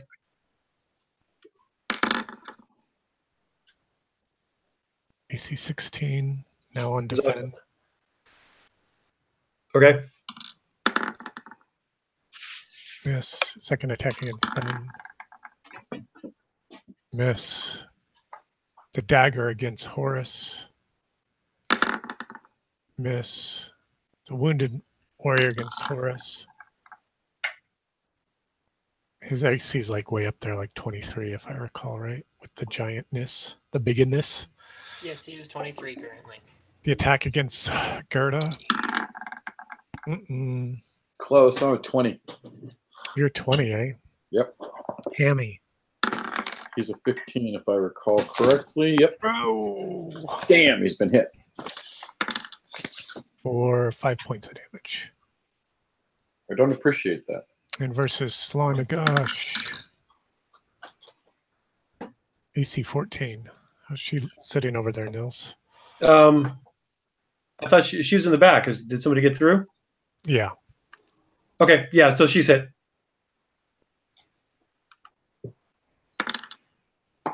For 4.5, for 7 points of damage. Ow! Go ahead.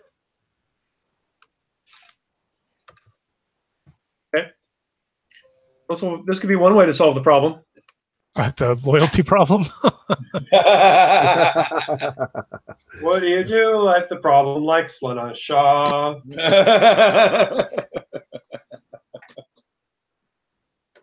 All right. Let's see here. Looks like everybody's in melee. It's a new round of initiative. Let's see. The knights are 19. Crap.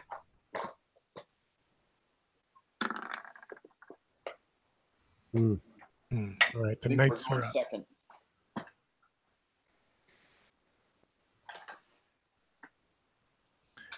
Let's see if the fire goes out.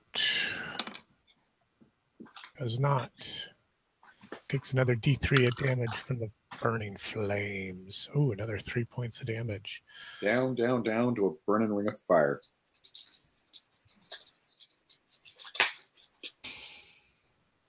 I don't know why Johnny Cash never cashed in and sold that to a hemorrhoid company. Oh, what a great idea.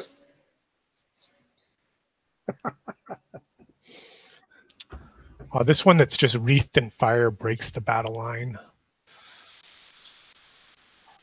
One charges to Cindella. Let's see, these guys are still dealing with Horus because he's big and he's scary.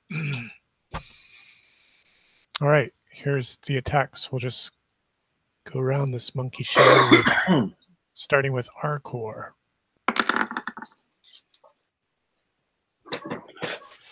AC 14, I think that's a miss. Yep. Fen. That's a miss. Horus. That's a miss. Secondary Horus. Uh-oh. 23. I think that's going to hit you, right? Yeah, his AC was 23. Yeah, that's right at it. So here's your damage, Horus. Take... Oh, and that's actually, let's see, is that a crit for me? That is a crit for me. Oh, crap. You take 9 points plus a crit. Ooh. Let's see what the crit table is. All is fair.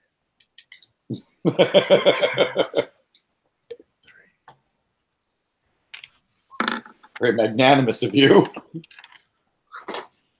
7. How he knocks your giant sword from your hand. And it lands.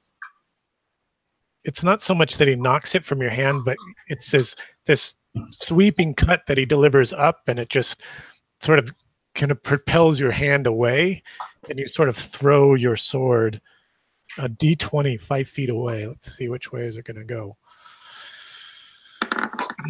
It's going 15 feet away, and it's going a D12. 3 o'clock.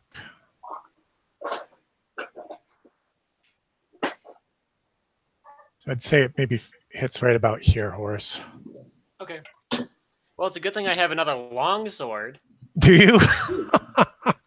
I like to keep this for close encounters. Okay. Gerda.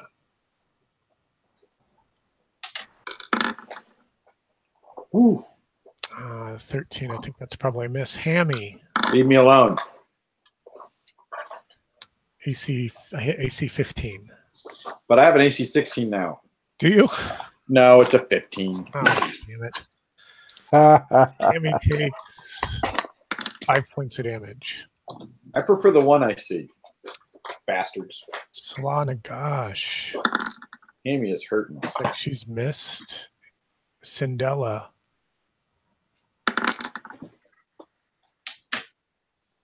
AC 16. That should hit. Let me just double check. I'm pretty sure it hits.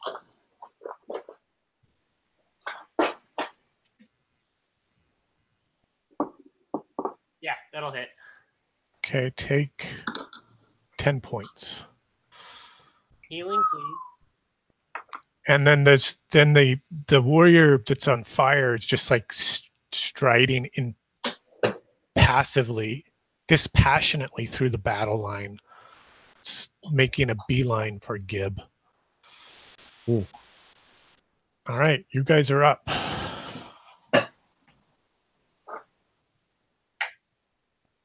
Okay. Horus is going to throw his first attack at the one who's just critted. Oh, maybe drop an action die to draw your weapon. Okay. So he'll use his secondary action to do that. So he'll. Oh, yeah, that's fine. Yeah, you use your D14 to do that and make your attack. Who are you attacking? The one who just critted him. It's like, fuck you. Recordings and just like gives him the finger from between his shield. All right. Fucker.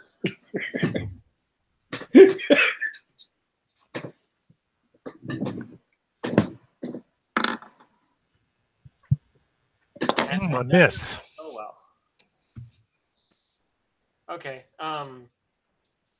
Yeah, that's Horus. Let's see. Noah? Yeah, so Attacking her Della's was- gonna attack the one that just hurt her.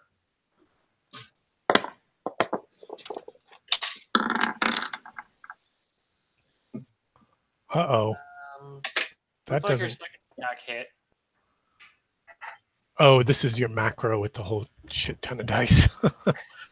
Pretty much. But you rolled a fumble? I fumbled with my right hand and I hit with my left. Oh, okay. I like this. How much damage do you do with your left before we resolve your fumble? 7 points. 7 points.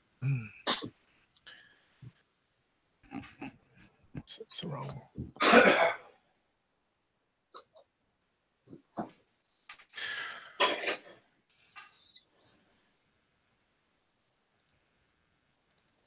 You want to roll your fumble for me? Yep. Oh, Dad, do I have to? I need to see what her current luck is.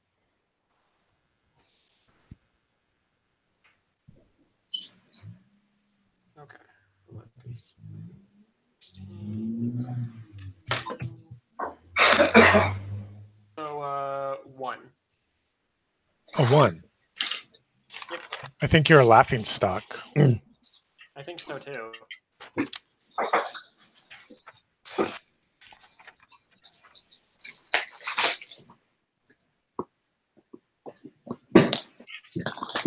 Yeah, you're just a laughing stock. What embarrassing thing happens?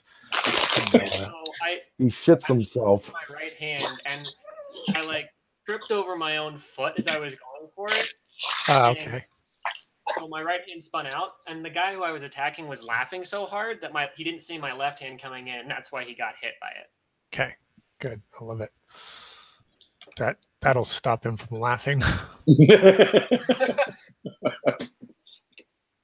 right, working on that macro.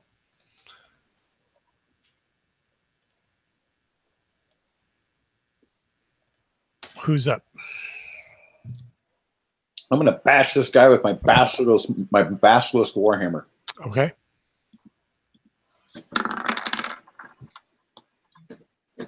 Ooh, 17. I hit.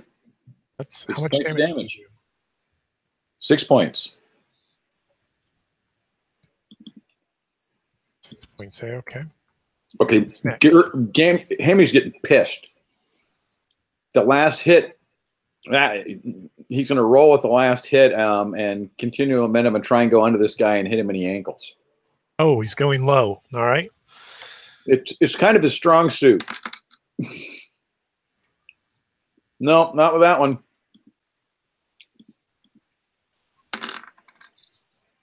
Oh, damn, not with that one either.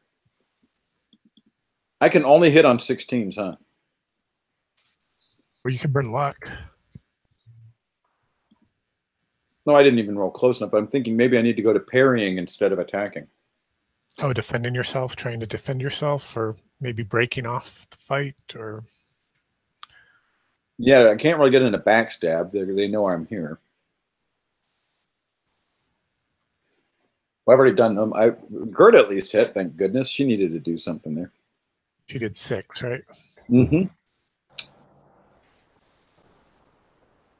Okay, Ericor. So can Ericor fight and cast at the same time? If he only has one action die though, right? Correct.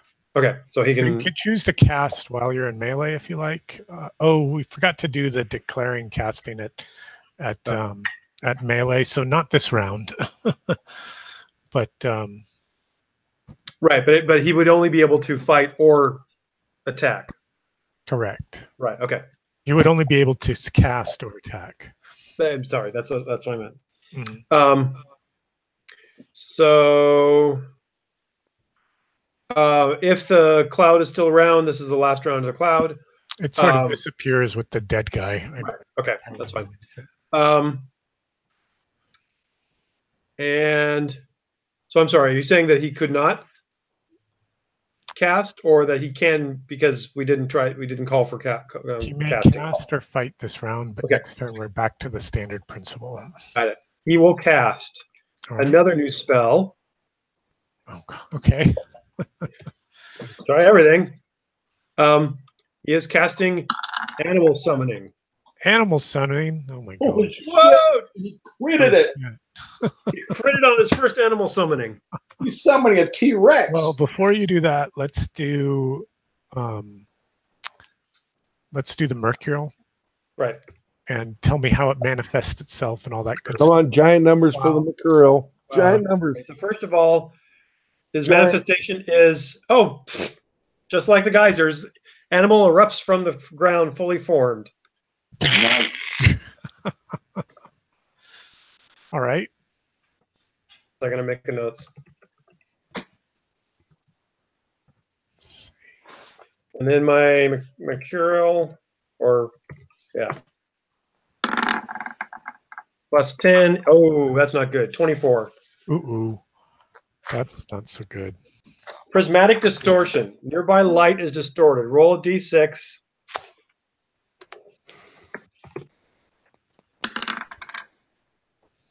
Three. Incandescent flash upon completeness of spell. But it doesn't look like it has any other effect. So it's sort of an enhancement. So it's just like a sudden, I guess, like all the light suddenly flashes. Yeah, it's like it's an enhancement kind of to your manifestation. So the animal erupts from the ground in this flash of light. All right. And 23 is probably a bear. A bear? Yeah, that'd be good for. Here's your pet bear, Mike. No, I get the press pet bear. Okay. One mundane character. One mundane animal of up to 4 hit dice. 2 animals of 2. 4 of 1. The animal reigns for 2 hours, though they hunger, thirst, and rest is normal. Obeys caster's commands with normal bounds. Suicidal commands are contrary. Due to the nature of summoning, caster cannot directly harm the creature summoned. Yeah, you can't summon it to sacrifice it. What? You cannot summon it to sacrifice it. Oh, I thought you said something about a bag of shit. That's what you'd be if you sacrifice the animal you summoned. Right. So I've got a die 4 animal that I'm commanding to attack. Okay. What animal is it? That's what I'm getting to. I'm trying to get to my bestiary to see what the... Well, how about a bear? yeah, that's what I was thinking. A bear is perfect. Because I have the stat block ready for it. And he's got a bunch of miniatures painted for it. I have a lot of miniatures, yeah. You don't actually see a bear in the book, but that's fine. Bears is great. Besides, the GM likes the bear. Yep. So is he able to attack this round, or is that he just appears? No. Make a luck check. Okay. Against Ericor? Yeah. Okay. We could vote. I like voting. I think I get 10 votes. Oh, shit. Hey, good job. 7, and my luck is 15. So, yes. Yeah, so he can attack this turn. Oh, that was almost a 17. All right. Claw bite. Oh, right. His attack is if he makes his successful attack, then there's a reflex check by the target. If not, he gets pinned underneath the bear, and it just next round it can maul him for lots of damage. That's what I vote for. Mm-hmm. What AC did you hit, Nils? Well, I rolled a 7, so probably not much. Okay, that's a miss. Oh, and you said I was supposed to come up with some sort of description of something. What was it? I thought. No, I think we're okay, right? No, he said Okay. just the manifestation was what he said you needed to do. And Slana Shah is being attacked, so she will attack back with her pointy stick. All right. Yeah. She's not going to stand there and do nothing. Okay. 15. Sounds like she missed. All right. So that's it for me.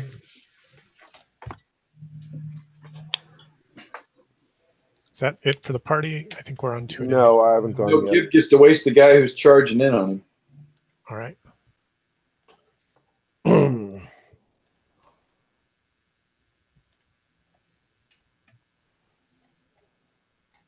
Lightning bolt on help, dude.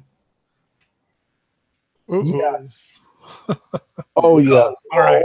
Oh, this could like chain lightning and do all that. Kind of okay, so the guy's so intent, and Gib raises his hand up, making sure that you note that all 5 fingers are basically like being held up, spread out, in like just the right amount of distance between each other. And all of a sudden, lightning bolts shoot out from each finger, going to each of these 5. This one, this one, this one, this one, and that one. Doing, let's see, where did it go? That's a 31 that he got. Holy shit! 5d6 to each one of them. So we'll go 5d6. 5d6 to each one. So it's not like progressively like 5, 4, 3, 2, 1. No, each lightning bolt comes out of his finger and goes to the within a span of 45 degrees, which I would say that is. It is. Zap. So this will be for the guy charging. Right. He's first.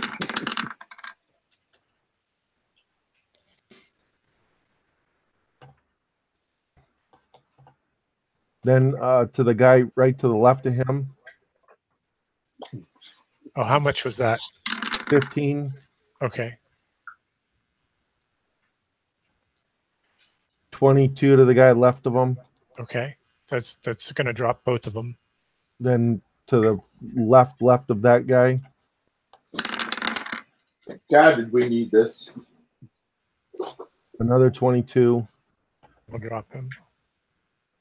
This guy here.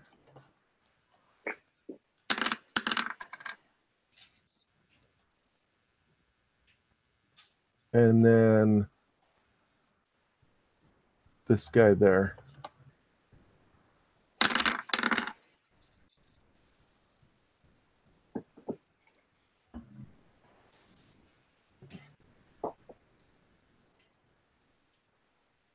And then a big bear appears. We see the lantern flicker a little bit. He blotted out the sun. Whoa! What was the total you did to the last one? 14 to the last one. Okay, that one he might live. So let's see. So that which one was in that front one that you killed that was charging you, that was on fire. Good, I hated that guy anyway. None of us liked him. Yeah. They didn't even like him that well, even. The one that was fighting Slanagosh, is that right? Oh yeah. Yeah, that one. And then the one fighting Hammy, and then the one. This is the one that took 14, correct? This is the one that took 14. Oh, you didn't zap the one fighting Gerda. No, in fact, get the one Hammy before you go after the one fighting Gerda. She's holding her own. So there was the one that was charging me that was right there. Yeah. Then there was this one right here. Yep.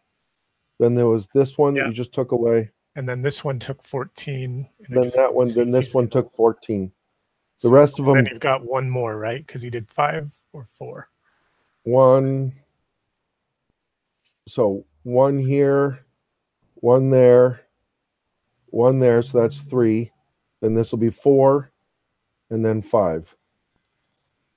Did you see what I just pointed out to? I was doing the calculations for the killing. Okay, so there was the guy charging me. Just tell me who's still left that I haven't pulled off from the dying. This guy here. Hold on. Come on. Yeah, it's not blinking now. It's not doing the thing. Jimmy This Bad. guy here. Okay, cool. This guy That's here. the one fighting Gerda. And how much did he take? 22. Okay, he's dead too. All right. That changed things significantly. Solana Shaw says, smells like home. So Gib still has another attack. Okay. He's going to 1 second. Going to move here and cast the same spell. Lightning, okay. But with the funky dice. Downturn 16. Oh, no. Uh-oh. Dice gods giveth and the dice gods taketh. Taketh. Yeah, Right. there's like a spark that just goes and then it's done. Let's see. What level is that spell? 3. Level 3.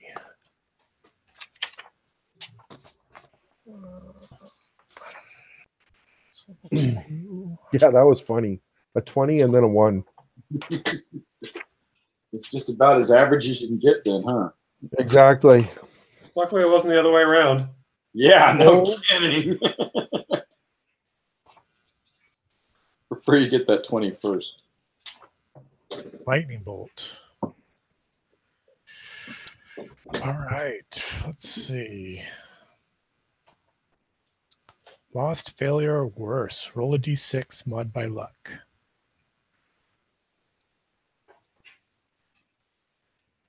Oh, what? Get into it. And then do what by luck? Modify it by luck. What's your luck score? It's a +1. Okay, so that makes it a 4. So it goes to a misfire. Roll a d3.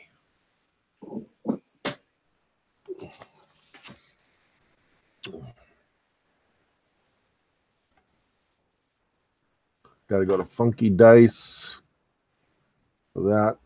Then we go there. 3.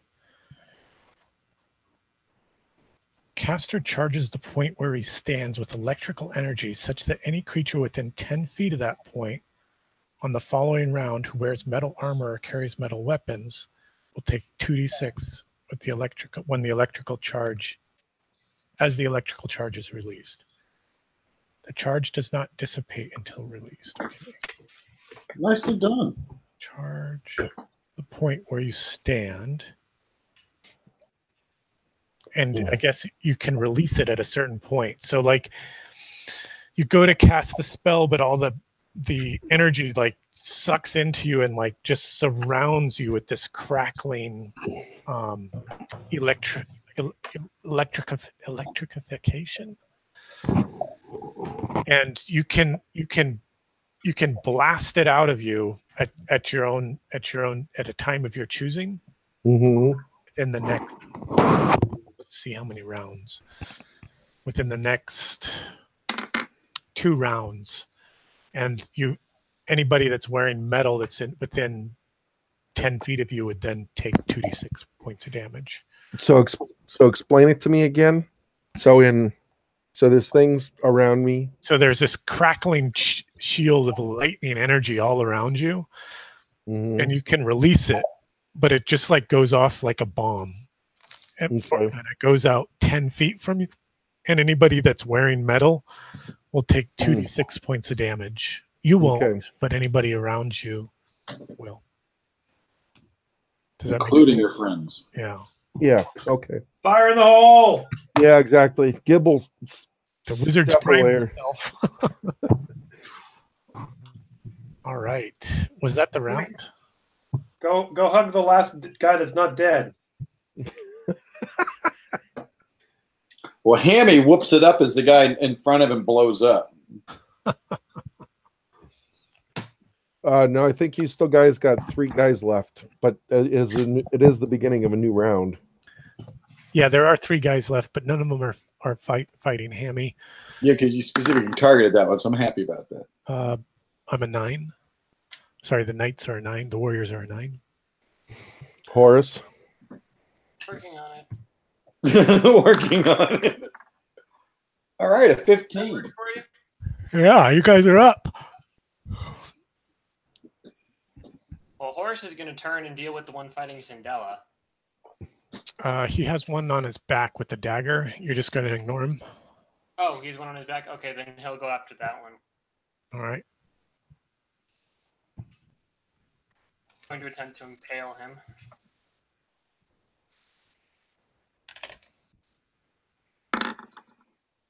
Woo! That scared me. Oh. That'll miss. Okay. His second attack. All right, so he's basically got to get a crit on this. He's got to roll a 14 to pull this off. Nope. All right. So he's done. All right, that's Horace done. He's still tangled up with this one warrior wielding a dagger. There's one still fighting Fen. There's one fighting Aracor. The bear's up. Cinderella's got one attacking her. Okay. And the other PCs have been saved by the wizard once again. Cindella. Looks like 2 misses. Yeah, looks like 2 misses.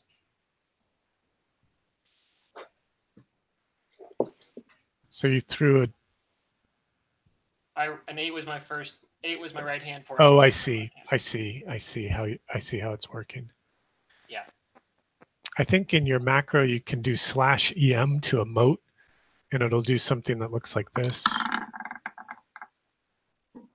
and it should box everything together. I would think, but I don't know. Yeah. Those sounded like words, but I have no idea what he just said. Mm-hmm. All right. Sindela and Horace are down.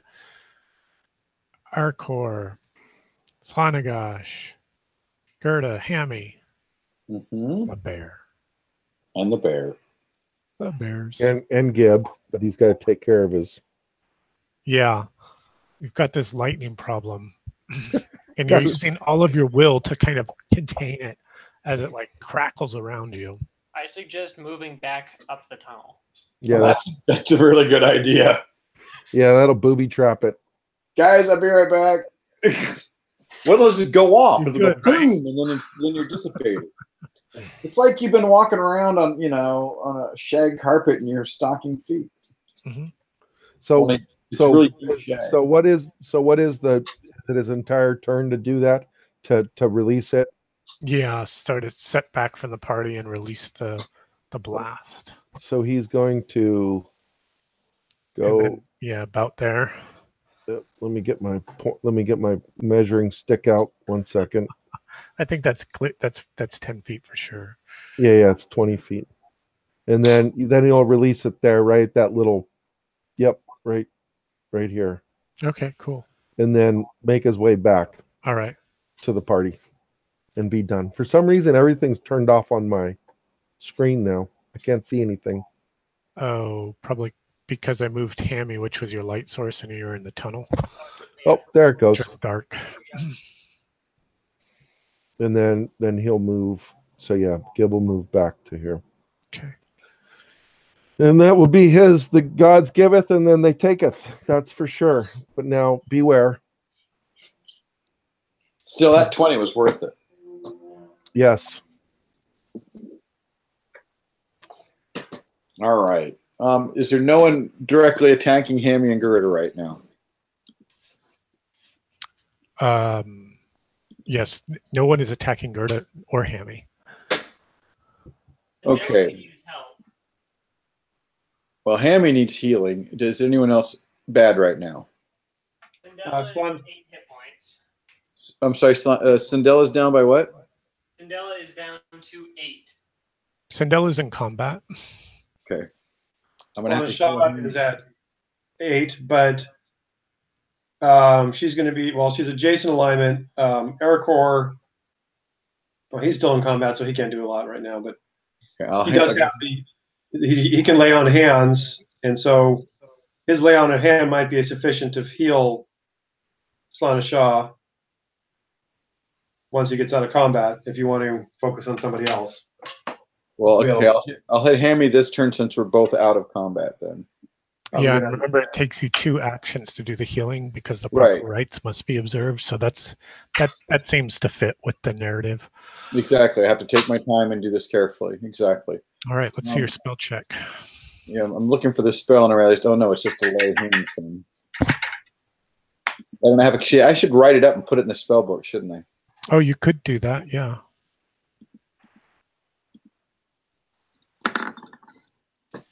Make it a level 1 since you have it from the beginning. I rolled an 18. Excellent. He is. Can't remember if he's the same. No, he's adjacent. He's lawful. You think you would have switched over by now, but no. 18, he's basically running from the law. He really believes in it. All right. How about halflings are D6s, right? Yes, they are.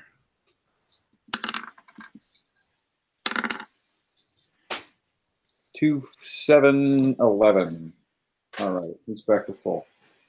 Oh, was it 3 dice for you? He can't really do anything. He's reloading his crossbow, getting ready to take another shot. Okay. I take it that takes him around. He could shoot, but there's nobody to shoot unless he wants to shoot into melee. No, he's not shooting into melee. Okay. And he's not going into melee either. So the bear will come up and attack the guy that's on Ericor. I like your lightning drawing. That's good. So I'm guessing that misses. With only a 13, I don't know if the bear gets any bonuses. Yeah, the bear has bonuses. Let me tell you what they are. I just need to find my calculator that I. You can always find honey. He has very low intelligence because he has very little brains. But he's very sweet and lovable. Okay, so here's the bear's stats for you. His armor class is 13. His attack is +3 to hit with 1d6 damage. And then when he hits, then the target has to make the reflex save, be trapped or be pinned by the bear.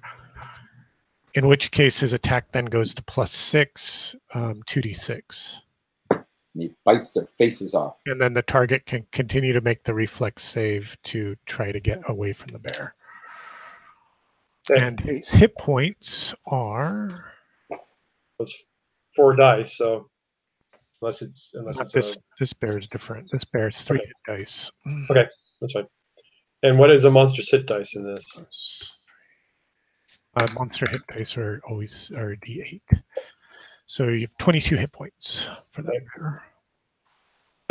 So it sounds like with his +3 and a 13, he missed, since it sounded like I think they needed 17s. 17s. Okay, so he missed by 1. Ericor will poke at him. Oh man, it was almost the same. Get even worse. All right, I'm done. Let's see, we haven't had Fen do any attacks this whole fight. He's just kind of overwhelmed. Almost because he's sort of stuck behind the huge Horus. And he misses. All right, it's the Warriors now. There looks like there are 4 of them left. The one against our core. It's a fumble. We'll come back to that. Oh, and you did your bear. The one against Fen. That's a miss. One against the dagger versus Horus. Another fumble. And the one versus Cinderella. take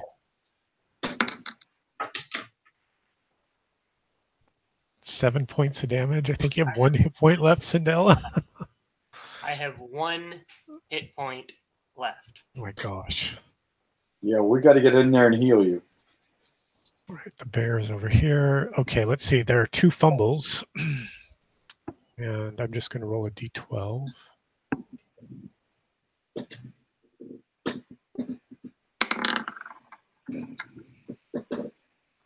A 6 and a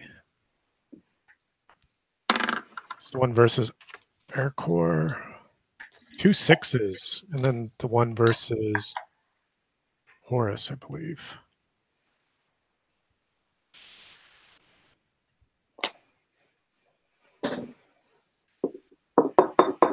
Weapon entangled in armor. Spend a round untangling them. Armor bonus reduced by 1 until you spend 10 minutes refitting the tangled buckles and straps. It means we can hit him on a 16. Yep. I would say it means Horus can turn and deal with the one attacking Syndella. Yes. Without fear of reprisal. I think you guys won that round, didn't you? So Yes. It's an initiative. Anybody want to cast spells? Oops. Yeah. Anybody want to cast Yes. spells? No. Thank you, Pete. I'm not casting. Well, I got to move to cast a spell to go help Syndella. Oh, you guys won. Nice. Boy, Horus saw Syndella really needed that. She did. Horus sees Syndella fall into her knees. He turns and just makes a mad dash. All right. So here's the oh no, his weapon's entangled in his straps. Mm-hmm. Needs a round to recover. All right. Yeah, you cleanly break away. Horus is basically, he's gonna mighty deed and just slam this guy up against the wall. Okay.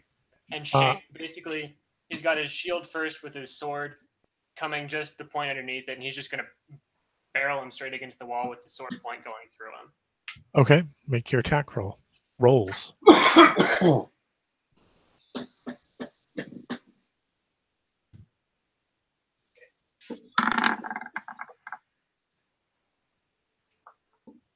Well, his deed went off.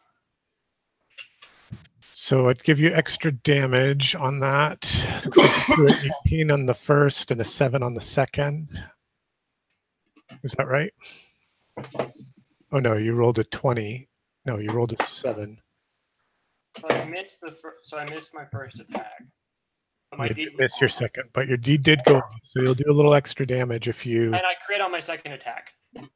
Nice. Because your crit. Oh, what's your crit range? Well, because I rolled a 14 on a D14. Yeah, you can't crit on that lower die. I think warriors can. Okay, while you look it up, why don't you roll your damage? We'll come back to it if it matters. Okay. But the deed went off regardless. So. Yeah, so that's an extra d6 of damage. Okay. So it looks like a d8 plus a d6 plus 6. 7, but yeah. 7 for the strength, right? Yeah. So 13 total. Yeah, so And then that's a killing blow. What happened? well, if it kills him, then I won't even look up the crit. It doesn't matter. But yeah, so Horus just saw Syndella begin to fall to her knees, turns around, and just begins mad dashing. His shield slams the guy into the wall, stunning him, and his sword comes up and just guts him straight through. Okay, perfect. I love it. All right, let's see. There's 2 guys left here. You guys are still up. Does one have his back to Hammy?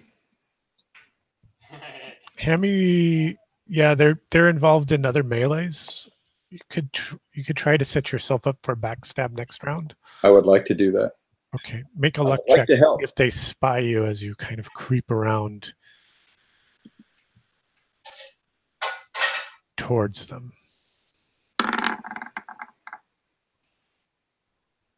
Oh, I would have made it, but I'm down to 13 right now. It's luck or lower, so you pass. Oh, because it added. I was just looking over in the chat window, so I just made it. Yeah. Okay, so next round he'll be ready to do something nasty if there's still someone standing. Druid is going right over to Cindella and laying hands. She can't do it this turn. Cindella could come to you and do it, or. All right, can I why don't we just do it? Why don't we just do it that way? Cindella goes to you. You lay hands on her, and you do. I roll the 24, and you do the 24. And adjacent, I'm sure. So that's going to be 4 dice. And at your level, I think you can take them, right, Cindella? Yeah, I'm going to write a new spell right now. That was a wow. Well done. I think that's probably brought you back from the brink. I think I just got another follower of Ildivar there. I don't know. She's pretty enthralled with Horus right now. Well, we all are. Gibbs, the real star. Yep. Yeah. It's the second big battle that he's blasted numbers of. This one, Gert has done a lot as of late too as well. Well, we're a hell of a team, aren't we all? Yeah. That's what makes it work. So we really need a dwarf. So where are we in the combat? We are. I don't think Arcor is gone. Arcor's yeah, the bear, nor his Gib, nor Fen, nor okay. Gib. Here comes the bear. Okay, go ahead. Now the bear fumbled. What does the bear do? D8 for his fumble die. He peed in the woods. That's what he does. He just kind of plops down on his back and starts scratching himself. There you go. Yeah, that's what he does. He sits on his haunches and scratches his rear leg scratches his ear. Okay, and here is Ericor's attack. If you can actually do something. Oh, a hit with 5 damage. A palpable hit. It does 5 damage. 5, eh? All right.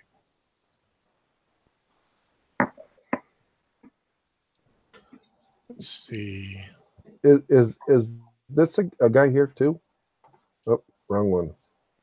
This one here? Nope. Let me get the right thing here. This guy here. What is that? Mask thing? This thing? Oh, that's the dude with the that has a dagger. Oh, okay. Did he he's the one that broke his sword that was fighting Horus. Oh, and so now he's got tangled up in the straps. And okay. Here's the attack against Fen, or the attack with Fen.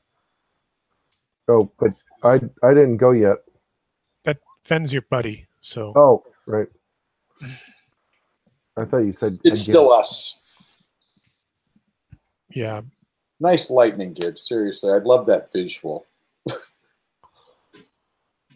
I just see Gibbs standing there with no shirt on, his fingers outstretched, little smile, his hair starts to stand on it. He's 8 feet tall. Yeah, that's right. So I forget you're tall. This guy's almost to you as he's on fire and lightning everywhere.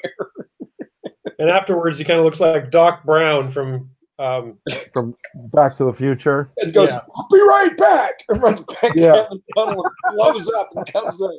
Oh, I feel better. You hear like a yep. All right. Don't cross the streams. Did you want to take an action, Gib? So how many rounds have we gone? How many rounds has the battle gone? 4. Quite a few. 4 or 5. Yeah, a lot. Eckham's mask is probably gone at this point. Yeah, that's no. Gibbs gonna Gibbs just gonna kick it. Okay. He's gonna turn around and look back up the back this way to make sure nothing's coming in on him. He's going to try and smooth the static electricity out of his clothes. Yeah, exactly. Bear fur somehow appearing on himself. Anybody else covered in lint? Somebody's been watching the take.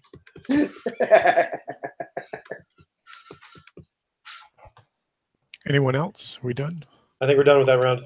Yes, because Amy's just being sneaky. He didn't do anything. Okay, this one runs this way. Uh-oh. Run, runner. Fights. Oh, no. Yeah, this one fights. And Okay, so... And this one fights Arcor. All right, versus Arcor. So I was reading up on the crits. AC 14. I think that's a miss against Arcor. Yep. And then against Fen. Man, these guys they're like just locked in this tense, battle. Slap fight. Ignoring everything else around them. It's like they're out on the dueling grounds almost. All right. What did you find out about those crits, Ethan? Okay, so the only thing it specifically mentions is on dice higher than D20s, where the crit range follows the dice. So for Horus being 18 to 20 on a D20, he would be 22 to 24 on a D24. It doesn't say anything about lower, but based on the way it's worded, it sounds like it only crits can only occur on D20s or greater unless they're halflings who can crit on 16s. Right, and no, halflings are the special ones that get the crit on the lower dice. Yeah. Right. Let me think about it a little bit. I think we're about ready to Yeah. wind up the session, so there's time to do that. That is an interesting idea. What's that? Whether one should be able to crit on a lower die. Well, okay, so, but then in 2-weapon attacks, it says that on D16s, if you have a 16 to 17 AC, you can score critical hits on a max die roll. So that's specific to that skill. Or is that for 2-weapon attacks? Is that in the halfling section, or is that? No, that's just on 2-weapon attacks. Got you. Well, again, like it said, right, it's something I'll have to think about and make a. No, that's judge's discretion, I think. Yeah, I think that's probably the right thing to do. Yeah. And it might change from session to session, so don't expect that is certainly true. Any consistency on What that. is it? Less about the rule and more about the story. Exactly. Right. So, okay, one's running. Those two fought. It's a new round coming up. Let's do some initiative. Anybody casting a spell? Yes. Anybody casting a spell? Is Slana Shaw is also in bad shape, right? Yes. Can she move towards Greta? My child. I won't. I don't. If she can move towards me and she's not knocked in combat, then I am also casting a spell. I rolled a 2. I mean, the knights rolled a 2. The warriors rolled a 2. There are 4. Beat a 4. All right, you guys are up.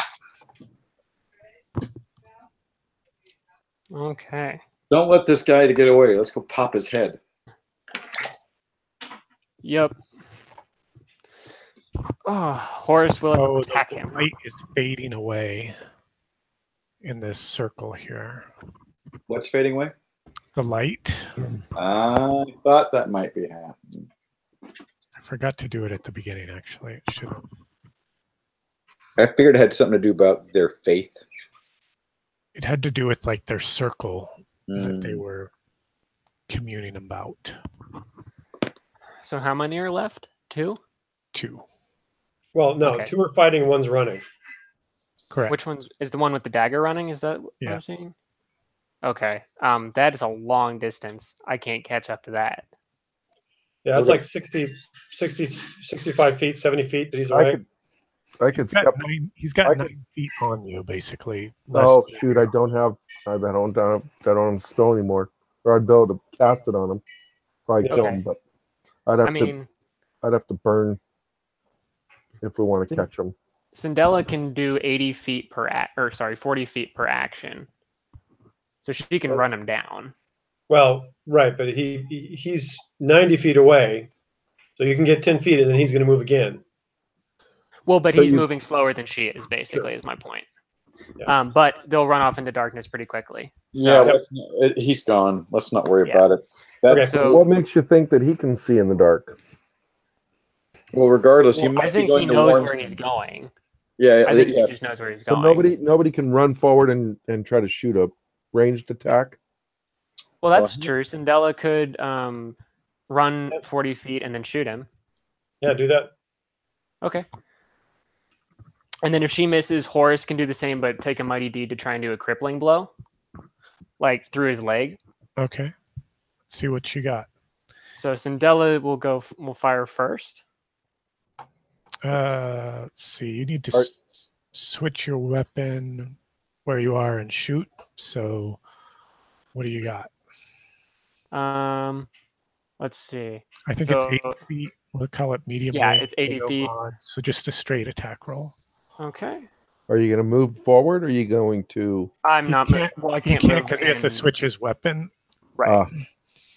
So she's going for an 80-foot shot. Yep. You can roll a 20. I believe in you. Gib did. There you go. I rolled nat 20. See what happens when you intone? What are you shooting? What kind of weapon are you shooting? A bazooka. Crossbow. Light crossbow? No, just regular crossbow. Do they take a round to load? No. Cool. All right. Wait, I'm the game master. Why am I asking you that? Make your crit. Let's see what happens. All right. Bravo. That's the one of the night. That's the one of the night, in my opinion. What, the 23 to hit the guy in the back of the neck? Exactly. Yep. D16, table 2. Just hit him right at the base of the skull and the spine, severed it, crippled him, and he's dead before he hit the ground. That is a 16 on table 2. 16. A lightning fast shot to the face pops the foe's eye like a grape. It hit the back of his head and it knocks his eye out the front. Yeah, it knocks the he's running and his head's down and the bolt just comes up the back side of the helmet and you see him fall. He just tumbles into a heap. Syndella holds up her crossbow and blows the end of it.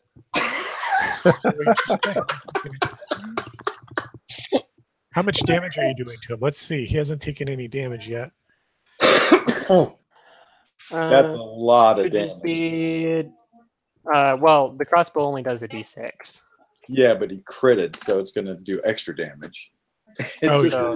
Oh yeah, that's enough to get him. Yeah, so that's exactly what happens. He just tumbles into that heap. Ah! Well shot. I'll have to remind you to roll a 20 more often. Yeah, good idea. Didn't think about that. So the bear's going to attack. All right. Go bear. Go bear. 15.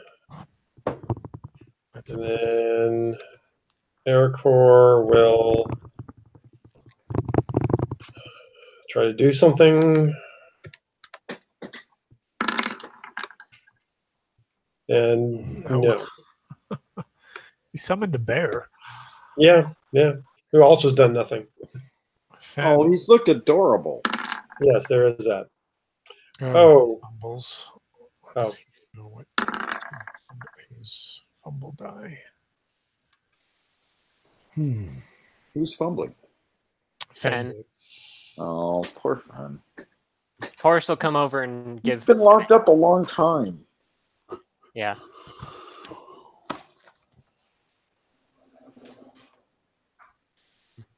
I get to try out a button I haven't tried out before. Go for it. I'm going to backstab this guy. Ooh. Oh, okay. The one that's fighting Fen. Oh, yeah.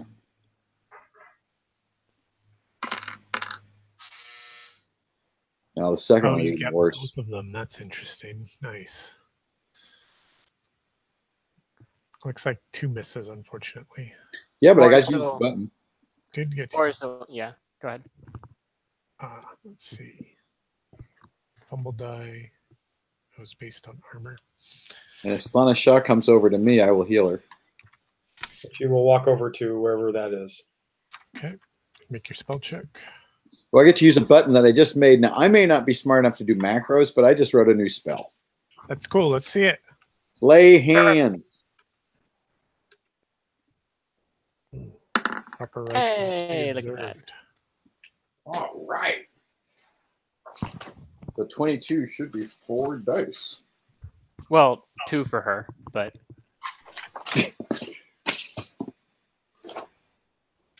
Can you add any descriptions or anything like that into your spells that might get thrown to the table? Like would say. So what showed up on the table? It just said lay hands, Druid gear, healing. Okay, yeah. So in that little box where I wrote healing, I could write the description and make it all really. Okay.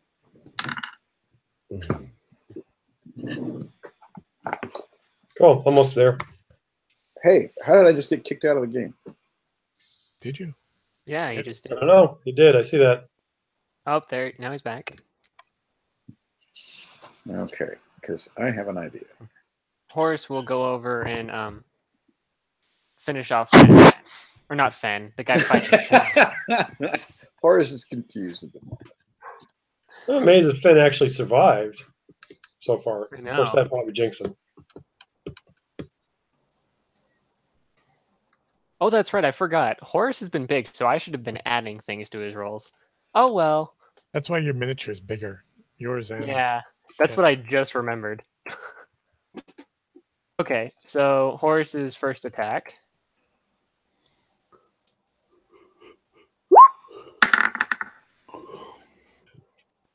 that'll hit. Okay. So that will be 8 plus 9. Oh, sorry, wrong button.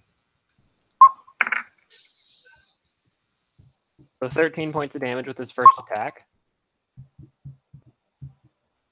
Oh, that's a killing blow. Cool. And then for his other action, he will go and retrieve his flaming longsword. Well, he'll walk over to it. Yeah.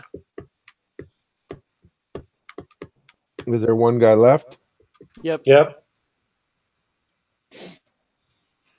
If we can figure out a way, it probably might be a good idea to try to not kill this guy and see if we can get him to talk. Interesting. Hmm. Do you guys have any more actions left, or is it my go? I think it's your turn. All right, here's the one remaining attack from the warrior. Ooh. Oh, whoa.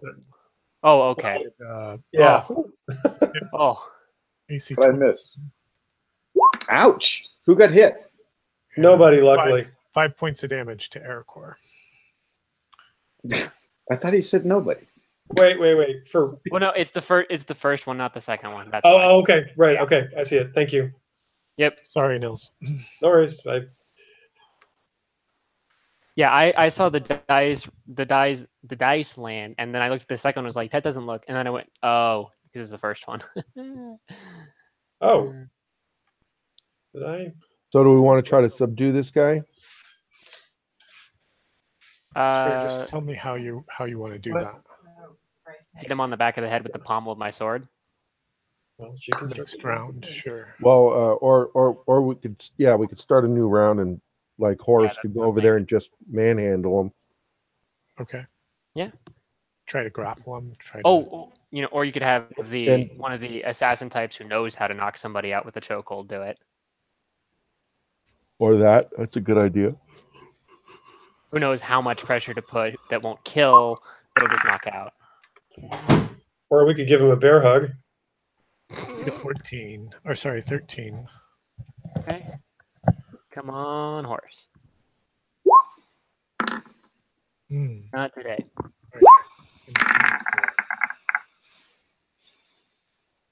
AC 14. I think that's a miss against. Nope, it's a miss. So what's your plan to subdue this guy? Tell me what it is, and I'll give you a ruling about how we're going to adjudicate it. So Cindella is basically going to come up to this guy and is going to basically grab her right arm and put it around his throat and basically put him into a chokehold and apply enough pressure until he actually knocks out. And being an assassin, she knows the difference between a killing amount of choking and a knocking out amount of choking. Okay. So you know, I try to tell girls that all the time, and they never ever believe me. All right, here is an opposed strength check. Okay. Beat an 8. Okay. Hit the A grappling 10. place, and yeah. So you're able to like choke this guy out. Okay. Partly because he's wounded, partly because he's exhausted from this epic fight. And we'll close the scene. We'll fade to black as you know, you're looking through the knight's perspective of his world falling into darkness. So is the Wait, we have to do one thing. Okay, do your one thing. Margaret has to come over and be healed. All right. We can do some of that cleanup, but this is just sort of this will be the story. Yeah. the end of, push my button. The end of the issue. you guys need to do any spells or anything like that, or is the magic light still glowing? no, it sort of fades to darkness as Which the is last what of these fades guys the issue to fades black. Out of consciousness. And Good call, Ethan. I like that. Well, Hammy's opening a lantern, just for the record. And Oh, that was fun. so Arkar will go over to Gerda for a heal. Okay. Go ahead and make your spell check. Can Gib at least pull a helmet off of one of them? Sure. When you pull the helmet off, his face is completely smooth and fleshy. And do they have ears? Flash golems. There are no eyes, ears, mouth. That's Flash why the golems. spell doesn't work. Yep, they're flash golems. Do you like my new spell? Yep.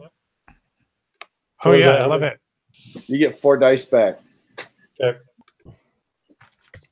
So we're going to take care of searching them next game, is what it'll be. You can search them now if you like. Sure. Gib will search the one that he's looking at. Let's see, where are we? I learned a new skill. Yeah, they don't. I figured something out. Sorry. They don't have nothing about them other than their weapons. Oh, they had no armor either, or just? Well, they have armor. They have armor and Okay. weapons. They have a chain, shield, and swords. A dagger. Interesting. Someone No, should probably grab one of the shields. no food. No. No wineskin. Yeah, right. No treasure. No loose coins. No nothing. Yeah. And on their, now that you're looking at them closer in the light, when the heat of battle is kind of slowed, on their chest is a big eye, like in a sort of a brown, in a tan embroidery. As in a tattoo, or It's on their, it's on like the tabard of oh, it's on their tabard, right? Looks Okay. like Hammy's other hat. similar. Yeah, the eye is very similar to Hammy's other second hat. I'm Like, collecting that's hats for for my special adventure. occasions. I'm going to open a museum when I retire. A haberdashery. Hats of great adventure. All right. Well, fun session tonight, guys, especially for our first year anniversary. Wow. Yep. That was one hell of a first anniversary. We almost lost Cindella there. We did, but she came back. She almost then- died That's why she's a again. member of the And party. then threw out that nice bolt to take care of the running faceless Yep. It wouldn't be sucker. an anniversary if Cindella weren't about to die again. Yeah, the warriors are hardened, right? They can sort of go toe to toe in the melees against the guys of, The bigger you know, not the big monsters that are like hits with plus lots. But But swarms of the smaller ones, right? yeah, but the softer, squishier types, they don't hold up so well, right? Hammy, Sonagash, Gib, if he were to get attacked, and Well, even Gerda, she's not that tough. She's You know, she's got good armor class, but she doesn't have the attack modifiers, right? Or the big hit dice. Right. We need our big spells and our big bonuses to get through armor. Yeah, so it's like this sort of mixed party, right? Mm-hmm. You know, combined arms kind of thing. Yep. Our party is very balanced, though. Mm-hmm. Which is nice. All right. I think we've kind of touched on those hits and misses. Does anybody want to add anything else that maybe they want to call out to say was really cool or wasn't as cool as they wanted it to be? Yep, it was definitely cool. Yep. Yeah. No, I had a really nice balance of combat and role playing going on. Yeah. I really liked opening. I was really bummed. It's funny. I couldn't believe how disappointed I was that the guy died before I could heal him. Mm-hmm. Oh, the woodsman older one in the older guy. Yeah, I mean, we don't even know him. We weren't here to save him, but you know, I just was so into being Gerda. I wanted to say he died. I want to save everybody. You know. So, and I really felt bad about Logan. Logan got a grave, and we made sure there was an X above it. It's okay. Or an L. No, it was an X. See, we just made it across, and then we rotated it because a cross just wouldn't do it. Don't forget about Fen as a new character for your party. He should be in your journals, so you can take a look at his character sheet and manage it there. The man who entered never-ending combat.